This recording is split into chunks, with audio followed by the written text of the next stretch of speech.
कहते हैं ना कि शादी जुआ होती है, तो शुरू में तो मुझे लगा था बस ये जुआ ही हो रहा है। मनान को थोड़े से कंसर्न्स थे मेरी पर्सनालिटी को लेकर कि मैं I am totally an introvert person और वो बिल्कुल एक्सट्रोवर्ट है, तो उनको था कि शायद मेरा मैच ना हो सके। लेकिन मनान को थोड़ा सा हुआ कि यार मेरी लाइफ जरा थोड़ी ना हो जाएगी, बोरिंग हो जाएगी। मैं इतना कुछ बोल रहा हूँ और जब मैं बोल के खत्म होता हूँ तो आगे से जवाब बताएं, अच्छा और सुनाओ। साल दो साल थोड़ा सा आपको अंडरस्टैंडिंग भी हो जाता है आपको, और उस वो बड़ा इंपॉर्टेंट होता है पहला साल या 2 साल जिसे कहते हैं, क्योंकि उसमें आपको अपने इंटरेस्ट एक नए बंदे को बताने होते हैं। मुझे पता होता है कि मनान को कौन सी चीज बुरी लगी, मैं चीज ये दोबारा ना करूँ, या मुझे भी पता होता है कि यार ये चीज इसको इस चीज से प्रॉब्लम है। आपने अगर एक बच्चा पैदा किया है तो वो आपकी जिम्मेदारी है, आप किसी और पर नहीं डाल सकते। और सबसे एक यूनिक एक्सपीरियंस, जो लड़की शादी से पहले 5 स्टार होटल्स में रहती थी, उसको मैंने थाईलैंड के साथ एक हॉस्टल में स्टे करवाया था। सबसे इम्पोर्टेंट चीज ये पेशेंस है बच्चे के साथ। आपने अपने आप को कंट्रोल रखना है, प्लस उसको इंगेज रखना है कि वो डिस्ट्रक्टिव ना हो। और जो ये नई जनरेशन जो बच्चे अब हैं, मेरे ख्याल से ये वो वाले बच्चे हैं कि जो कि मार को समझ नहीं सकते या डांट को समझ नहीं सकते। रिबेलियस हो जाए क्या किस टाइप? डिप्रेशन जो है बहुत कॉमन है लड़कियों में, ऑल्दो ये डिस्कशन इतनी नहीं होती है इस बारे में। मुझे लगता है 99% लड़कियों में होता ही होता है, कोई एक रेयर ही होगा 1% जिसमें ये पीपीडी नहीं होता है। We have Mr. and Mrs. Dr. Manan Ansar. अच्छा जी, अरेंज मैरिज में लव मैरिज जैसा प्यार माशाल्लाह in such a less span of time, 4-5 सालों में इतनी अंडरस्टैंडिंग डेवलप हो गई, सक्सेसफुल मैरिज चल रही है, यू गाइस हैव अ सन। कैसे ये मैजिक हुआ लव का अरेंज मैरिज में?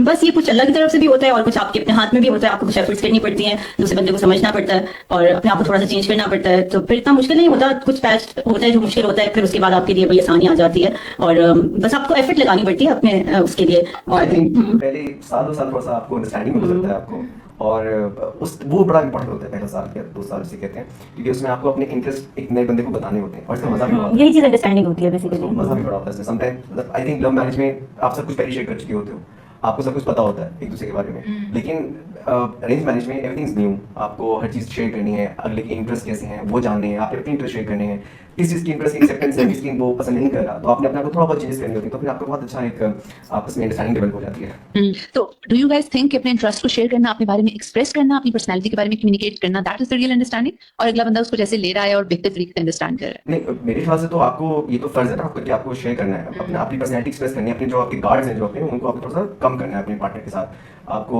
उस तरह से नहीं, जिस तरह हम किसी गैर से बात कर रहे हैं तो हमें अपने गार्ड्स हाई रख के बात करनी होती है, तो आपको एक्सप्रेस करना होता है ना कि क्या अच्छा है क्या नहीं पसंद है, और वो फिर अपना शेयर करता है। तो आपको कुछ अपनी चीज़ें आदतें चेंज करनी होती हैं, कुछ नई चीज़ें अडॉप्ट करनी होती हैं, जो कि बहुत सारी चीज़ें इन्होंने की, बहुत चीज़ें मैंने की। मेरे ख्याल में अपने आप को एक्सप्रेस करने से ज्यादा ना ये होता है कि आप दूसरे बंदे को समझो। ये वो अगर वो नहीं भी एक्सप्रेस कर सक रहा तो आप उसको आहिस्ता आहिस्ता जज कर लेते हो कि यार इसको क्या चीज़ पसंद है क्या नहीं है, और जो चीज़ नहीं पसंद है मैं वो चीज़ ना करूँ, और ये चीज़ मेरे ख्याल में ज्यादा इंपॉर्टेंट होती है। अच्छा, तो इस अंडरस्टैंडिंग वाले फेज में ज्यादा एफर्ट किसकी? दोनों की अपने अपनी जगह पर, क्योंकि he is totally different person और मेरी नेचर बिल्कुल फर्क है, तो मैंने अपने एंगल से बहुत एफर्ट की और इन्होंने अपने ऑब्वियसली की होगी, तो ये जानते हैं ज्यादा। सबसे इंटरेस्टिंग पार्ट ये कि माहम जिंदगी में कभी बाइक पे नहीं बैठी। अच्छा। और मैं इसको शादी के कुछ 2 साल 1.5 साल बाद शायद मेरे ख्याल से इसको मैं बाइक पे अपने साथ उसको नफे भी लेकर था। वो एक बहुत बड़ा एडवेंचर था मेरी फैमिली के लिए भी, वो उनके लिए एक्सेप्टेबल नहीं था। बेचारे दुआएं करते रहे पूरे ट्रिप में कि वो इस्लामाबाद से और हम लोग नथिया गली जो है ना सेफली पहुंच जाए। मेरे को बेचारे तो लोकेशन खोल के बैठे रहते वहाँ कि ये बेचारे बता के गए थे? अच्छा, बता के और बारिश हो रही थी और बारिश में गए थे हम लोग। वो डेंटिस्ट हो के तो डॉक्टर्स हो के इतने ज्यादा डेयरिंग, वाओ। अच्छा, देखिए बाइक का और आपका रिश्ता बड़ा मजे का, शर्ट भी रखी गई थी आपकी शादी के टाइम पे बाइक लेने के लिए, उस स्टोरी पे भी हम बाद में आते हैं, लेकिन वो पहला एक मोमेंट क्या था जब आप लोगों ने कहा यार कंपैटिबिलिटी बन गई है और अंडरस्टैंडिंग हो गई है? उसमें जरा थोड़ा सा टाइम लगा। जो है पहली दफा जब इन्होंने विजिट किया as it is totally arrange marriage, तो मनान को थोड़े से कंसर्न्स थे मेरी पर्सनालिटी को लेकर कि मैं I am totally an introvert person और वो बिल्कुल एक्सट्रोवर्ट है, तो उनको था कि शायद मेरा मैच ना हो सके। और मुझे भी थे कुछ कि मैं शायद इतनी नहीं आउटगोइंग हूँ और मनान के साथ शायद मेरा इतना ज़्यादा अच्छा मैच ना हो, हमें प्रॉब्लम्स ना फेस करनी पड़े, और मैं जरा अपनी पढ़ाई की तरफ ज़्यादा फोकस थी। तो लेकिन ये कि कुछ हमने मीटिंग्स रखी, कुछ ऐसे फॉर्मल मीटअप्स रखे, कुछ फैमिली गैदरिंग्स रखी ऐसे कि जिसमें हम मिलकर बात कर सकें। फिर आहिस्ता आहिस्ता करके थोड़ा सा ये कि काफ़ी टाइम लगा था, वैसे इसमें मनान को भी काफी टाइम लगा। मैंने तो थोड़ा एक्सेप्ट कर लिया था, चलो ठीक है ये अच्छा मैच लग रहा है मैं कर दूंगी एडजस्ट, लेकिन मनान को थोड़ा सा हुआ कि यार मेरी लाइफ जरा थोड़ी ना हो जाएगी, बोरिंग हो जाएगी ये वर्ड मतलब हाँ, मतलब बड़ा एक्सट्रोवर्ट था, तो मैं जब इनसे बात करता था तो ये आगे से सिर्फ कभी कॉल पे बात होती थी, शादी से पहले अंडरस्टैंडिंग डेवलप करने के लिए फैमिली से कहा था कि हम एक दूसरे से बात तो करो एक बार। हमने बात की तो मैं इतना कुछ बोल रहा हूँ और जब मैं बोल के खत्म होता हूँ तो आगे से जवाब बताएं, अच्छा और सुनाओ। और मैंने कहा मैंने इतनी लंबी कहानी सुनाई है, मैंने कहा फिर मुझे एक दिन क्या हुआ, फिर मैंने कहा यार वो सीन नहीं बन रहा ना, कुछ पता फ्रैंकनेस नहीं हो पा रही है। तो फिर एक दफा मुझे गुस्सा आ गया, फिर जब कॉल बात मैंने कहा नहीं तुम दोबारा बात करो, और तुम देखो तुम्हें बात करोगे तो मतलब इंसान गलत हो जाएगी, वो लड़की थोड़ी शाय है। तो मैंने फिर दोबारा बात की, अब मुझे गुस्सा आ गया, मैं भी कहूँ और सुनाओ बेबी, और सुनाओ और सुनाओ और सुनाओ और सुनाओ। लग रहा था कि आखिरी कॉल है या लग रहा था कि पहली कॉल है? आखिरी लग रही थी, फिर क्या किया? असल में मैं इतनी फोकस नहीं थी बातचीत करने में, मेरा एग्जाम था एक एफसीपीएस का, मेरा आईएमएम एग्जाम था, इंटरमीडिएट मॉड्यूल था, तो वो मुझे ज्यादा था कि मेरा वो पास हो जाए, चलो बातें तो फिर बाद में भी होती रहेंगी, एग्जाम के बाद में कर लूंगी। तो वो मिलान को ज्यादा इंटरेस्ट था, हम बातें कर लें, जरा समझ लें, तो उनको लगा कि शायद ये तो इंटरेस्टेड ही नहीं है इसमें। दूसरी बात एक और भूल रही है, मैंने शादी के बाद ना स्पेसिफिकली पूछा कि ना वो क्या वजह थी कि मुझे क्यों नहीं अब इतना बोलती है शादी के बाद, उससे पहले क्यों नहीं बोलती थी, क्या मसला था? तो शी वाज राइट कि मैं अपने हस्बैंड से बात करूं, मैं एक रिश्ता हो रहा है तो उसमें एक लिमिट तक ही बात कर सकती हूँ, इससे ज्यादा मैं फ्रैंक नहीं हो सकती हूँ। मैं शायद इस चीज को अंडरस्टैंड नहीं कर रहा था और क्योंकि प्रपोजल्स तो आपके बहुत आते हैं ना, जब आ रहे होते हैं, लेकिन आप हर रैंडम बंदे से उस तरह से बात नहीं कर सकते। कुछ लड़के होते भी हैं कि हमारे साथ बातचीत करें, आप एक लिमिट में रह के बात करते हो कि आपको समझ आ गई यार इस बंदे के साथ मेरी बन जाएगी, तो उससे ज्यादा बाउंड्री नहीं क्रॉस करते। आप कहते हो कि चलो कोई रिलेशन बनेगा तो फिर मैं अपने आप को ज्यादा थोड़ा सा शो कर दूंगी कि आप थोड़ा सा और ज्यादा बातें करते हो, लेकिन मैं शायद उसी बाउंड्री में रह रही थी, वो थोड़ा सा ज्यादा मेरे साथ ओपन अप हो, बातें शातें। दैट इज सो इम्प्रेसिव, क्योंकि आजकल के बच्चे क्या पहले वाले भी लोग इस बाउंड्री का ख्याल ही नहीं रखते। I always keep on telling in my episodes में, सीरीज भी कर रही हूं उसके ऊपर, रिलेशनशिप बाउंड्रीज और प्री मैरिटल रिलेशनशिप की बाउंड्रीज पे जो है, लेकिन लोग नहीं ख्याल करते। वो इस ऑनलाइन रिलेशनशिप में तब तक चले जाते हैं कि निकाह तो हो जाना है, शादी हो जानी है, लेकिन उससे पहले की बाउंड्रीज का ख्याल नहीं रखा जाता। तो डॉक्टर मनान को जब पता लगा अच्छा हम इन बाउंड्रीज की वजह से नहीं करी थी, तो फिर थोड़ी सी काफी तसल्ली हुई। बहुत बहुत बहुत बहुत पहले तो मैं मतलब पता नहीं क्या होगा, मैं बस एक कह रहे थे ना कि शादी जुआ होती है, तो शुरू में तो मुझे लगा था बस ये जुआ ही हो रहा है, तो लेकिन फिर वो द टाइम मैंने गॉट टू नो हर, तो मैं आई वाज वेरी इम्प्रेस्ड क्योंकि मेरे अंदर, मैं इसको और भी ज्यादा अप्रिशिएट अपने पेरेंट्स को इसलिए करता हूँ क्योंकि मेरे अंदर बहुत सारी कमियां थी इस लिहाज से, और वो सब चीज़ें इसमें बहुत ज़्यादा थी वहाँ में, और मैंने बहुत कुछ सीखा वहाँ से। मे बी शायद मैं अब I am totally different person right now जो मैं पहले था, तो आई रियली अप्रिशिएट दैट। अच्छा, ये वाला एस्पेक्ट के मैंने बहुत कुछ सीखा और मैं एक डिफरेंट पर्सन बन गया, इसमें इस वाले फैक्टर ने कितना रोल अदा किया कि वो वाइफ टोटली इंट्रोवर्ट है, हस्बैंड टोटली एक्सट्रोवर्ट है, और उसके बाद चेंजेस क्या आए और क्या क्या सीखा वहां से आपने? अच्छा देखिए, पॉइंट ये कि सबसे बड़ी बात मैं कहूँगा जो मैंने सीखी है कि मेरी लाइफ में एक बैलेंस और ठहराव वो आया वहाँ की वजह से, क्योंकि सेंस मेरा कोई उठने का टाइम नहीं, कोई सोने का टाइम नहीं, बस एक ही सवाल है दिन में कि बस काम करना है, कुछ नई चीज़ करनी है, कुछ नई एडवेंचर करना है, कोई एक्टिविटी करनी है। तो इसका बहुत मजा है, लेकिन हर चीज़ लिमिट में सही लगती है ना। जब आपकी उसमें ठहराव वाला सीन, मुझे लगता है ऐसा मेरी फीलिंग है कि ठहराव नहीं होता उसमें, लेकिन जब महाम का एक रूटीन है, हर चीज़ की एक रूटीन है, उसका लाइफ में बहुत बैलेंस है, वो एक हद से ज़्यादा ही बात कर सकती है किसी से भी, और एक हद से ज़्यादा ही चीज़ें कर सकती है, ज़्यादा चीज़ें नहीं करती। मतलब लाइक एडवेंचर करना है तो एक लिमिट तक करना है, उससे ज़्यादा नहीं करना। जो मेरे लिए बहुत नया था, शुरू में इरिटेट करता था यार ये क्या है, मतलब कि मतलब अभी वहाँ पे बंजी जंप हो रहा है, मैं जाके करूँगा, स्काई डाइव करूँगा, इसको ये क्यों मना करती है? लेकिन आई एंजॉय दैट कि वो ठहराव होना बहुत ज़रूरी होता है लाइफ में आपकी। लाइफ में बैलेंस बाकी बहुत इंपॉर्टेंट होता है। अगर ये वाली बात के एक दोनों बंदों की नेचर अगर एक जैसी होगी ना सारा, तो होता ये है कि वो दोनों एक ही पैटर्न पे चलेंगे, उनको नहीं पता चलेगा कि वो दूसरा एंड जो है वो कैसा है। एक चीजें बहुत एग्जैजरेट हो जाती हैं अगर दोनों एक ही नेचर के होंगे। मुझे लगता है कि अगर ऑपोजिट नेचर होगी ना, तो वो अट्रैक्शन से ज्यादा उस चीज में बैलेंस आएगा लाइफ में, कि अगर दोनों तरफ से आप पूरे उतर रहे हो हर चीज में। कुछ चीजें मनान की बहुत अच्छी होंगी, वो मैं चीजें कोशिश करती हूँ कि वो मैं अपनाऊं, और कुछ चीजें जब जिस तरह मेरी रूटीन होती है वो मनान को होता है कि चलो यार मैंने बहुत अपनी लाइफ इस तरह से गुजार ली है, तो मैं इस पैटर्न पे थोड़ा सा अपने आप कोशिश करते हैं अपनी कि मैं इसको फॉलो करने की। अच्छा, मेरी कल माम से भी बात हो रही थी, शी वाज वेरी फोकस्ड कि माहिर के फुटबॉल क्लास का टाइम है, 9 बजे हैं तो माहिर ने सोना है। तो मुझे पहले ही आइडिया हो गया था कि ma'am is too much organized this way. तो अच्छा माम, हस्बैंड इतने ज्यादा एक्सपर्ट, डॉक्टर मनान ने तो अपने चेंजेस बता दिए, क्या है आपने क्या क्या चेंजेस आए? मेरे में बहुत ज्यादा चेंज किया अपने आप को। किया या आए चेंजेस? जाहिर जब आप साथ रहते हो तो आपको अपने आप को करना भी पड़ता है, ऑब्वियसली आपने साथ रहना है किसी बंदे के, तो वो खुशी से मैंने बहुत किया। और ये कि मुझे अच्छा भी लगता था उस चीज को। जाहिर है आप एक ही लाइफ पर चलते रहते हो। अब मुझे, मैं यही सोच रही हूँ कि, और अक्सर हम भी करते हैं बात कि अगर मेरी कोई किसी ऐसे बंदे से शादी होती जो बहुत इंट्रोवर्ट होता, तो मेरी भी लाइफ एक ही पैटर्न पे चल रही होती, बस एक जैसी है, और वो एक बोरिंग लाइफ ही होती। तो लेकिन ये कि वो बड़ा अच्छा लगता है वो चेंज। मैंने अपने आप को, अपनी नेचर बहुत चेंज करने की कोशिश की कि वो जो चीजें एंजॉय करते हैं मैं उनके साथ, मेरी कोशिश होती है। बाइक वाला इन्होंने बताया उस पर निकल जाते हैं, कई दफा हमने राइड्स किए हैं। अभी भी आप लोग हैवी बाइक पे निकल जाते हैं? माहिर भी नहीं, माहिर नहीं, वो उसको इतने एडवेंचर में नहीं। एक दो दफा लेकर गए हैं। जब वो छोटा था तो सिटी राइड्स जो होती थी ना हमारी, उसमें हम उसको लेके गए थे एक दो दफा विद इन सिटी, लेकिन वो ज्यादा नहीं क्योंकि वो इज टू यंग। हाँ, क्योंकि हाफ एन आवर में हमने वापस आ जाना घर, तो वो बस छोटी राइड्स, लेकिन लॉन्ग टूर पर नहीं, जिस तरह नथिया गली गए हैं या कहीं और हम आउट ऑफ स्टेशन गए हैं, वो नहीं। तो ये चेंजेस आए। और इसके अलावा और भी मतलब मनान के साथ भी जाती हूँ, काफी जगहों पर ये जाना पसंद करते हैं, तो मैं भी, मुझे भी होता है कि नहीं अकेले क्यों जा रहे हैं, तो मैं भी साथ चलती हूँ, तो वो नजर रखने के लिए भी, नजर रखने के लिए भी, एंजॉय करने के लिए भी, ऑटोमेटिकली आप चेंज हो जाते हो अपने से। आप रहते हो इतना टाइम साथ गुजारते हो तो आप चेंज हो जाते हो। और इनके जो फैमिली ट्रिप्स या पहले या जिस तरह ये फैमिली ट्रिप्स करते हैं, तो ये लोग एक्चुअली आर्मी फैमिली है सारी, इन लोगों की बहुत चीजें ऑर्गेनाइज होती हैं कि हमने 5 स्टार होटल में जाके रहना है, बस वहाँ पे रहना है, फिर ये काम करेंगे और एडवेंचर होगा, वॉक करना है, एडवेंचर होगा, अब मेरे एडवेंचर और एंजॉयमेंट का लेवल कुछ और होता था। अब सबसे वो अब जब से मैंने ऐसा एक्सपीरियंस किया है, मुझे ज्यादा शौक है, मैं कहीं भी जाता हूँ तो मैं एक बैकपैक लेके जाता हूँ और मैं सिर्फ चलता रहता हूँ जगह जगह पे और पूरा घूमता एंजॉय करता हूँ। सो अब इनको ये शौक पड़ गया जब मैंने ये चीज टेस्ट की। जब हमारा फर्स्ट ट्रिप था शादी के बाद हनीमून का, टर्की का, तो इतने बड़े बड़े बैग्स पैक करके ये गई थी और ना वो सारे बैग्स में उठा के घूम रहा था और उसमें तो शायद कुछ भी इस्तेमाल नहीं हुआ था, सब बैग वैसे ही हुआ तो था, लेकिन ये है कि अब मैं इस चीज को एंजॉय करती हूँ कि इमरान के पास सिर्फ एक बैकपैक होता है, मेरे पास एक ट्रॉली बैग होता है, तो मैं कहती हूँ मैं भी उन 2 कपड़ों में गुजारा कर सकती हूँ, चलो जीन्स पहन ली, चेंज कर ली, और नहीं हुआ कुछ तो वहां से कुछ खरीद लिया और वो पहन लिया।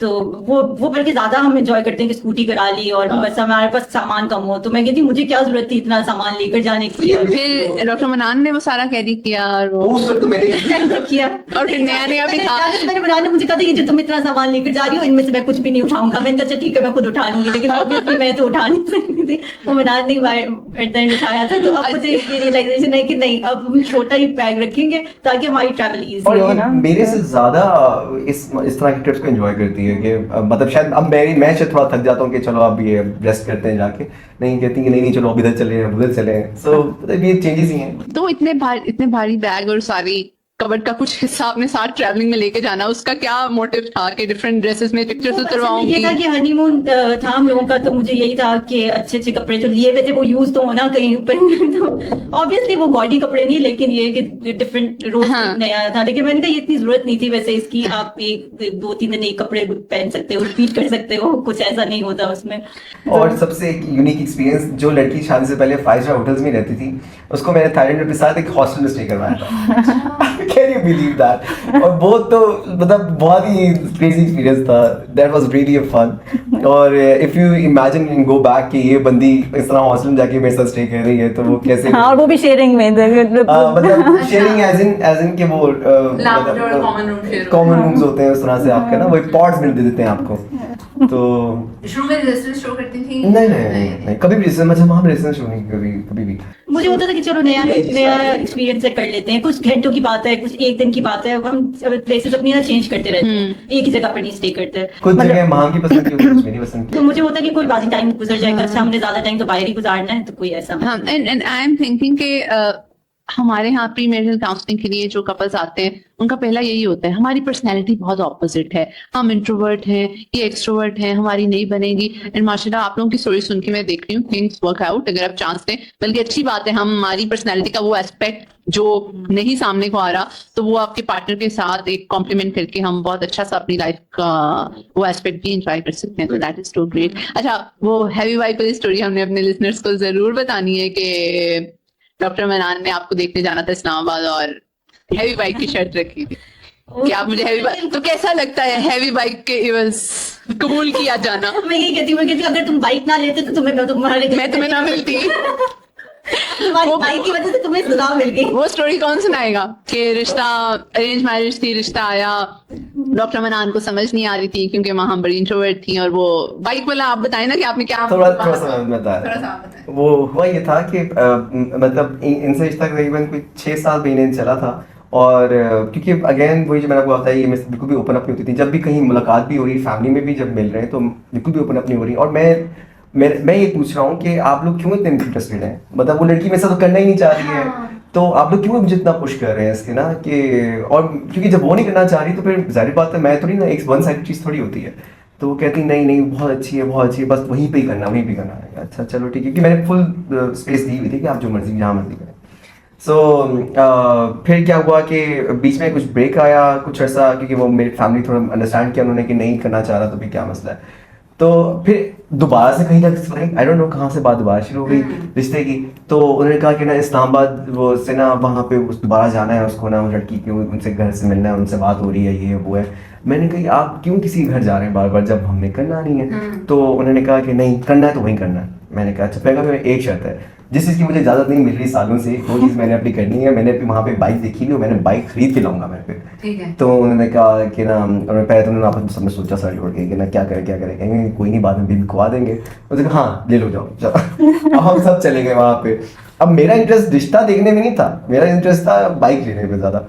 तो मैं बाइक लेने जा रहा हूँ, घूम रहा हूँ, फिर रहा हूँ, बाइक ली है, और उसके बाद फिर मैं खुशी खुशी इनके घर गया। खैर पहले बाइक ली फिर देखने पहले बाइक ली पहले बाइक लिया, और वहां से बाइक मैंने टो करवा दी थी, वो लोड होके वो जा रही थी। मैं बहुत खुश था। मैं कहा भरोसा नहीं किया इन्होंने पेरेंट्स पे अब अभी। वो ये था कि अब बाइक तो आ गई, अब पता नहीं मैं करूंगा नहीं करूंगा, अब ये तो मेरी मर्जी है। अच्छा बाइक आने के बाद भी आपके ऊपर था, अभी 100% श्योर नहीं किया था आपने, फिर भी बाइक पहले सिक्योर कर लिया आपने। काफी लंबा चला था कि हाँ, उसके मतलब वो बाद चल ही रहा था ना। असल में पॉइंट देखिए वही है ना कि ना ये ओपन अप हो रही है, ना हमारा कुछ बन पा रहा है, वो घर वाले जिद कर रहे हैं, इनकी फैमिली भी जिद कर रही है, मेरी फैमिली भी जिद कर रही है। तो कुछ ना कुछ तो बीच का रास्ता निकलना ही था।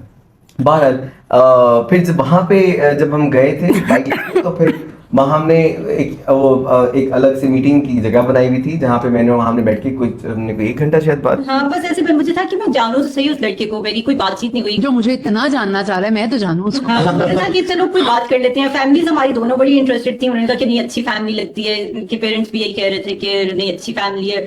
तो और हम लोगों की आपस में कोई बातचीत हुई नहीं थी। मुझे बस कुछ थोड़े बहुत क्वेश्चंस करने थे कि ये कैसी आपको कैसा पार्टनर चाहिए, और मैंने ये भी बताना था कि मैं कैसी हूँ, ये ना के बाद में मुझे कुछ प्रॉब्लम्स फेस करनी पड़े। अच्छा इंटरेस्टिंग पार्ट है जो वहाँ की जो कंसर्न्स थे वो मेरे लिए इशू कोई नहीं था। मतलब I wasn't even concerned about those. जैसा कि बस मैंने कहा था कि मैं बहुत ज्यादा एक्सट्रोवर्ट नहीं हूँ। मैंने ये बात की थी कि मैं बहुत ज्यादा इसके अलावा मतलब मेरी ड्रेसिंग ऐसी होती है कुछ, वो मैंने पॉइंट्स बताए थे कि मैं जरा थोड़ा सा मैं रिलीजियस माइंडेड हूँ थोड़ी सी। और बस और कुछ थे इसी तरह की। हाँ प्रैक्टिस मैं करना चाहती हूँ, मुझे ये ना हो कि मुझे बाद में मेरी पढ़ाई रहती है FCPS एग्जाम की, तो वो ये सारी चीजें था। मुझे ये था कि देखना हो बाद में प्रॉब्लम्स हो तो बेहतर है ये चीजें क्लियर कर दी जाए। तो वो सब तो मैं चाहता था। हाँ। मैं इमरान तो चाहता ही था के कि लिए पाकिस्तानी पॉजिटिव लड़की हो, मुझे नहीं पसंद था कि बंदी प्रैक्टिस ना करे रिलैक्स हो जाता था। दूसरी बात ये कि वो कोर्स ये तो बहुत पर्सनल चॉइस है कि जो मर्जी पहने, हाँ। तो वो तो मैं तो कमेंट भी नहीं करता, पसंद भी नहीं था कमेंट करना। सो जो इनके कंसर्न्स थे वो मेरे तो बिल्कुल कंसर्न थे। तो मैंने सोचा यार नहीं अच्छी तो है, सब सही है, ठीक है। और बाइक भी मिल गई इसके साथ साथ, पैकेज बहुत अच्छा है। हाँ मुझे ऑर्गेनाइज भी कर देगी, बाइक भी मिली है, घर वाले भी खुश हो जाएंगे और मेरा ख्वाब भी पूरा हो जाएगा। और इस सब में मैं कहीं वो वाला नहीं था कि मैंने यार लड़का आ रहा है उसको इम्प्रेस करना है जितना। हाँ। मुझे ये था कि अब जाहिर है आपको मैच्योर इनफ और वो आपको वो एज हो जाती है कि नहीं आपको पता होता है कि यार किसके साथ सेटल करना है, आप जिंदगी गुजारनी है, तो आप इसको पता होना चाहिए कि आपकी क्या नेचर है ना। ये ना हो कि बाद में वो ट्रॉमा लग रहा होगा दूसरे बंदे को भी। तो मुझे ये था कि मैं बता दूं अपना। और फिर जब ये होकर गए तो उसके बाद भी थोड़ी सी 1-2 महीने लंबी हमारी चली थी बात ना, कुछ 1-2 दफा फोन पर बात हुई। फिर मेरा एग्जाम था, I was more focused on that. तो फिर अल्लाह की तरफ से वो हो गया कुछ इसी तरह। तो अच्छा आप लोगों ने टाइम दिया अंडरस्टैंडिंग का। अच्छा सासू माँ की बड़ी फेवरेट आप होंगी अभी भी, बड़ा उन्होंने ट्रायल किया अपने बेटे को आपसे शादी करने के लिए, तो वो रिलेशनशिप और वो फैमिली डायनेमिक्स में ब्लेंड अप होना, इस्लामाबाद से ऑल टुगेदर यहाँ पे शिफ्ट होना नई फैमिली में, वो कैसा था वहां आपके लिए? आपको ना लड़की को तो एडजस्ट करना ही पड़ता है हर हालत में। और जब आपको ये वो माइंड में कि यार शादी हो रही है अब तो ऑब्वियसली मैंने नए घर में जाके, जाहिर है लड़की एडजस्ट होती है, बाकी घर वालों तो वो उधर ही रह रहे होते हैं। तो ये कि अच्छा एक्सपीरियंस होता है, सब अल्लाह का शुक्र है बहुत अच्छे हैं। और दूसरा ये कि मदर इनकी उन्होंने तो बाकी मतलब घर वाला ही सारा माहौल था और बिल्कुल सपोर्ट उन्होंने किया हर तरह से। बल्कि बनाने की कुछ चीजें मुझे बताई कि ये इस तरह ये चीज पसंद है, ये पसंद है, तो वो आपको चेंज करने में अपने आप को और एडजस्ट करने में बहुत आसानी हो जाती है। तो और फैमिली सिस्टम कैसे है? न्यूक्लियर फैमिली सिस्टम है, जॉइंट फैमिली सिस्टम है? इनिशियली इट वाज जॉइंट, लेकिन ये है कि फिर जाहिर है मनान के भाई बाहर रहते हैं, सऊदी रहते हैं, तो वो शादी के लिए आए हुए थे और फिर उन्होंने भी कुछ अर्से बाद उनकी वाइफ ने बाहर जाना था। एक्चुअली हमारी मेरे साथ फैमिली मेंबर्स बाहर होते हैं, एक बहन है बस पाकिस्तान में, तो वो जाहिर बात है वो अपने घर में होती हैं। तो हमारा जॉइंट फैमिली में होते हुए भी न्यूक्लियर सिस्टम ही था तकरीबन, और वालदा भी आती जाती नहीं, कभी बाहर कभी यहाँ, तो कोई इंटरफेरेंस सच नहीं है। अभी भी मायर अपनी दादों के पास है, तो वो कैसी सपोर्ट रहती है मदर इन लॉ की आपकी प्रैक्टिस में या वैसे भी? नहीं Maham she is very responsible regarding this. वो अपनी रिस्पॉन्सिबिलिटी मैंने देखा किसी पे नहीं डालती तो मैंने इसको देखा अभी तो चलो हालांकि वो कहती भी हैं कि मुझे छोड़ दो ये मैं देख लूंगी, लेकिन मुझे होता है कि नहीं वो बेचारी उन पे क्यों, उन्होंने हाँ। बच्चे अपने पालने थे, पाल दिए, उन्होंने बड़ा अपना टाइम दे दिया। अब मेरी जिम्मेदारी है कि मैं किसी भी तरह प्रॉब्लम फेस करनी पड़ेगी तो मेरा काम है, मेरी जिम्मेदारी है हालांकि वो उसको बहुत कहती हैं लेकिन हम लाइक नहीं वो मैं खुद नहीं करूँगी मतलब इसके लिए जो बच्चे हैं वो बड़ी प्रायोरिटी है तो that's a really good thing of course खवातीन के लिए होती भी है माँ है तो जिसकी वजह से वो ऐसा सीन नहीं है कि वो ज्यादा देर छोड़े वो बस कभी भी मजबूरी। अच्छा वहां तो वो जो एफसीपीएस करना और बहुत ज्यादा पैशनेट होना, वर्कहॉलिक होना और अब बच्चे के साथ उस चीज को ब्लेंड करना, वो एक ऑटोमेटिकली माँ बनने के साथ साथ आ जाता है। आ जाता है। आपको बहुत इस चीज में कॉम्प्रोमाइज खुद करना पड़ता है, क्योंकि आपने अगर एक बच्चा पैदा किया है तो वो आपकी जिम्मेदारी है, आप किसी और पर नहीं डाल सकते। मुझे बहुत बीच में बैक ऑफ द माइंड में रहता है कि यार मेरा अभी भी एक एग्जाम रहता है पार्ट 2 का, तो लेकिन मुझे ये होता है कि प्रायोरिटी ये है, अब इस ये थोड़ा सा और बड़ा हो जाए कि मुझे ये मेरे पे डिपेंडेंट ना रहे, तो फिर मैं अपने आप को टाइम दे सकती हूँ। अभी मेरा फुल टाइम बच्चे के लिए है। तो ये तो फिर अब आपका चॉइस है ना कि आप क्या ऑप्ट करते हो। कुछ लड़कियां होती हैं कि हाँ वो कर लेती हैं, लेकिन बच्चे निगलेक्ट भी हो रहे होते हैं। साथ जो लड़कियां ट्रेनिंग करती थी उन्होंने डे केयर में छोड़ा होता था बच्चे, बड़ा बड़ा दिल करके छोड़ा हुआ होता था, हालांकि वो बहुत बुरा सा डे केयर था। लेकिन मैं यही सोचती हूँ कि अगर मुझे मायर को छोड़ना पड़ता तो मेरे लिए तो बहुत बुरा ये होता, मैं शायद वो ट्रेनिंग ही ना सही कर पाती। तो हर एक की अपनी नेचर होती है, लेकिन मुझे ये होता है कि प्रायोरिटी अब बच्चे हैं तो पहले उनको देख लो और फिर उसके बाद जो है अपना होता रहेगा, टाइम जब मिलेगा इंशाल्लाह तो पास हो जाएगा। हाँ इंशाल्लाह, अभी तो उम्र खड़ी। अच्छा डॉक्टर मनान, ये तो फेवरेट बहू हैं, आप भी बड़े फेवरेट दामाद हैं अपने ससुराल के। उनकी बीवी को, उनकी बेटी को इसको दोबारा कर। अच्छा डॉक्टर मनान, माहम तो बड़ी फेवरेट हैं अपने ससुराल वालों की, आप कैसे दामाद हैं? नखरेले दामाद हैं या उनको पसंद है कि हमारी बेटी को बाइक्स पे राइड करा रहे हैं, एडवेंचर करवा रहे हैं? वो माँ बताएगी, मैं तो नहीं करूँगा लेकिन वो जो बाइक्स वाली जो बात है ना वो, क्योंकि जाहिर बात है वो अंकल आंटी भी थोड़े एज काफी ज्यादा है और वो कॉन्शियस भी बहुत ज्यादा है और उन्होंने कभी भी ऐसी चीजें शायद एक्सपीरियंस ही नहीं की कि ऐसा एडवेंचर हो रहा है, ये कैसा एडवेंचर है। नथिया गली वहां पे तो गाड़ी होती है तो लोग कहते हैं ये वाली गाड़ी ले जाओ, नीचे ना लगे, वहां पे ऐसी गाड़ी ले जाओ जो इन रोड्स पे चल जाए, और ये तो डायरेक्ट बाइक। ये हर कुछ दिनों बाद पकड़ के लेके जा रहा होता है बाइक पे, तो बस बेचारे वो मसले में बैठे रहते हैं, दुआई करते हैं। वो बहुत स्वीट है वो। अच्छा एक और चीज आपने डिस्कस की बाहर जाने वाली, कि भाई भी बाहर चले गए, आपके सारे क्लास फेलोज बाहर चले गए, सीएमएच वाले most of the fellows are abroad, तो आपने नहीं सोचा बाहर जाने का, या क्या एक चीज थी जो आपको यहाँ पे रोके हुए थे, या प्रैक्टिस माशाल्लाह इतनी अच्छी चल रही है आपने कहा नहीं? एक्चुअली जब मैं ग्रेजुएट हुआ था तो मेरा प्लान था बाहर जाने का ही, और मैंने एग्जाम्स की तैयारी करनी थी। अब घर में क्योंकि सब बच्चे फैमिली सब हैं तो डिस्टर्बेंस होती थी मुझे, तो मैंने बुक्स वगैरह लेके मैंने सोचा तब तक मैं पढ़ना ही है ना तो मैं क्लिनिक खोल लेता हूँ ऐसे ही छोटा सा। अपने एक प्रॉपर्टी थी वालिद साहब की जहाँ से रेंट नहीं आता था, वो तंग करते थे लोग, तो वहाँ पे मैंने एक छोटा सा एक सर्जरी बना ली। कहाँ पे? साथ साथ बताएं, क्योंकि लोगों को 10 साल बाद वाले डॉक्टर मनान नजर आ रहे होते हैं कि ओ माय गॉड इसकी बहुत कमाल प्रैक्टिस चल रही। तो मॉडल टाउन में मेरी वो वालिद साहब की वो किसी को रेंट पे दी हुई थी, गोश्त वाले को ना, तो वो वहां से रेंट नहीं आता था। तो मैंने कहा मैंने तो पढ़ना ही है, तो मुझे बस एक सुकून वाली जगह चाहिए, मैं बैठ के पढ़ता रहूंगा, सर्जरी बना लेता हूँ एक छोटी सी, और कोई पेशेंट्स होंगे तो कर लिया करूंगा, थोड़ा सा आपका ब्रेड एंड बटर रन होना शुरू हो जाएगा। सो मैंने वहाँ बैठ के साथ साथ पढ़ता रहता था मैं, और साथ कुछ 1-2 पेशेंट आते थे वो कर लेता था। लेकिन अल्लाह का शुक्र वो जगह ही इतनी डेवलप हो गई with in couple of months कि मेरे दिमाग में वो, जब मैंने कुछ सीनियर से, टीचर से, फ्रेंड से पता किया कि जी वहाँ पे बाहर जाके आपका कितना मतलब क्या बेनिफिट्स हैं आपको, तो वो ऑलरेडी उतने ही मैं पाकिस्तान में अवेल करना शुरू हो गया था अल्हम्दुलिल्लाह। तो फिर मैंने कहा क्या जरूरत है आपको, यहाँ पे आपकी अपनी पीआर भी है, पेशेंट्स अपने बन चुके हुए हैं, सब कुछ सेटल्ड है, सब कुछ पता है कहाँ क्या करना है, तो एक नई जगह जाके नए सिरे से शुरू करना। तो मैंने इसलिए पाकिस्तान को प्रेफर किया, और पाकिस्तान में मेरे ख्याल से ना पाकिस्तान में बहुत स्पेस है as compare to the other countries. उसकी वजह ये है कि पाकिस्तान में आपको नए, ये मेरा ओपिनियन है, कोई डिफर भी कर सकता है, कि पाकिस्तान में किसी को कोई नया आइडिया नहीं चाहिए। आपका कोई भी आप काम कर रहे हैं, जैसे कोई भी सप्लाई चेन का काम है, या कोई भी आपकी कोई ऐसी चीज़ है जो कि आप कुछ सर्विसेज हैं, अगर आप प्लम्बर भी हैं फॉर एग्जांपल, तो ज़रूरी नहीं है कि आप कोई प्लम्बिंग करने को नया तरीका ईजाद करें। अगर आप सिर्फ ईमानदारी से कर रहे हैं ना तो वो नई चीज़ है यहाँ पे। हमारी जो कंपटीशन है वो, अगर आपने उसमें विन करना है तो उसमें सिर्फ आपने ईमानदारी ऐड करनी है, आपने कोई नया आइडिया नहीं लेकर आना, कोई नई प्रोडक्ट नहीं लॉन्च करनी। जो चीज़ बना रहे हैं, फॉर एग्जांपल अगर आपका कोई दूध दही की दुकान है तो उसमें ज़रूरी नहीं है कि आप कोई दूध में कोई स्पेशल चीज़ ऐड करो, आप जो दूध होता है खालिस दे दो, बेशक प्राइस ज़्यादा कर लो लेकिन खालिस चीज़ दे दो। तो मेरा जो जो इफ़ यू आस्क मी कि मेरे अपनी प्रैक्टिस को बिल्ड करने में कोई अगर एक चीज़ जिसने जिस रोल प्ले किया वो ये चीज़ ने रोल प्ले किया कि मैंने चीज़ें बहुत क्रिस्टल क्लियर कर दी। कुछ पाकिस्तानी थोड़ा सा आदत है ना लोगों को डिस्काउंट्स कहने की ये वो, तो मैंने वो चीज़ ख़त्म कर दी तकरीबन। वो इस तरह ख़त्म की कि मैंने ऑप्शंस दे दी। I won't lie to you कि I am gonna give you discount, I am just gonna give you this option. मैं आपसे झूठ बोलूंगा कि डिस्काउंट दे रहा हूँ और फिर मैं आपकी कोई और चीज़ कर दूँ, बाद में आप परेशान हो दांत के मसले की वजह से।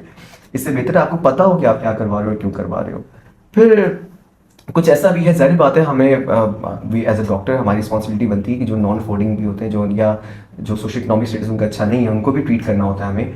तो उनके लिए हमने एक अलग कैटेगरीज बनाई जिसमें हम we don't ask for anything जो आपकी अपनी जो नहीं नॉट इवन दैट आपकी अपनी अफोर्डेबिलिटी है। हम वही टेल यू द अमाउंट कि ये इसके ये चार्जेस नॉर्मल थे। अगर आप नॉन अफोर्डिंग हैं और आप कहते हैं कि मैं अफोर्ड नहीं कर सकता और आप कोर्स अगर आपको ज़कात ये सबका कुछ लगता भी है तो जो भी आप पे करना चाहो वी वोंट इवन आस्क, नहीं पे कर सकते दैट्स फाइन, आप अपनी बजट सो उसकी वो ये सब चीज़ें जो मेरे ख्याल से ना एक मिलजुल के और उसका बड़ा बेनिफिट हुआ। और दूसरी बात ये कि मैं बहुत ओवर स्टाफिंग करता हूँ। मेरा जो स्टाफ है मेरे ख्याल से एक काम के लिए मैंने 3 बंदे रखे होते हैं, छोटे छोटे काम के लिए 2 बंदे रखे होंगे। मुझे ऐसा लगता है कि उससे नसीब जुड़ते हैं और जिसकी वजह से अल्हम्दुलिल्लाह जो भी मैंने बिल्ड किया अभी तक, बहुत कुछ नहीं किया, बहुत थोड़ा सा किया अभी, लेकिन जितना भी हुआ है वो उसकी रीज़न जो मैं समझता हूँ यही नसीब जुड़ना ही है। बस फिर माशाल्लाह एक तो and thank you so much for sharing this. हम डेंटल वर्क एथिक्स पे एक सेपरेट एपिसोड भी करेंगे क्योंकि यहाँ पे जो आपने बात की है ना कि लोग कह देते हैं अच्छा डिस्काउंट दे देंगे, जिरकोनिया कह के अगर आप पीएफएम दे रहे हो और मुंह से आप कह रहे हो कि मैंने डिस्काउंट दे दिया तो ये बहुत गलत बात है। कुछ दिनों बाद उसको यहाँ से ब्लैक ब्लैक नजर आना शुरू हो जाएगा और वो ट्रस्ट जो टूटता है ना पेशेंट का दैट इज इरिपेयरेबल। तो आई थिंक सो ये माशाल्लाह बरकत है आप और उसमें फिर बरकत भी नहीं रहती, बरकत नहीं रहती। अल्लाह तो आप देख रहा होता है ना, आपको कहीं ना कहीं आपका हिसाब पूरा होता है। हाँ बिल्कुल ऐसा ही है, वो घूम के कारमा और वो सारी चीजें और वो माशाल्लाह thank you so much for sharing this. अच्छा जी, आप अपनी प्रैक्टिस का बताएं, इस्लामाबाद के बाद यहाँ पे आना और प्रैक्टिस कैसे स्टार्ट की, शुरू में कितनी थी, माहिर के बाद कितनी थी और किस तरह से सबको बैलेंस किया आपने? बस स्टार्ट में तो बस थोड़ा सा मैंने अपना पढ़ाई वाला फेज रखा, फिर मैं मनान के साथ जाती बिफोर द बर्थ ऑफ माहिर। तो फिर उसके बाद ये माहिर पैदा हो गया तो फिर मैंने अपना टाइम जरा थोड़ा सा फीजिबल कर लिया। फिर मैं 2-3 आवर्स के लिए जाती थी घर के नज़दीक, मनान की दूसरी ब्रांच है क्लिनिक की, तो मैं वहां पर वो ज्वाइन की हुई थी मैंने। तो वो 2-3 आवर्स में अपने जो पेशेंट्स करने थे वो करके और फिर आके फैमिली लाइफ और बेबी को टाइम दे देती थी।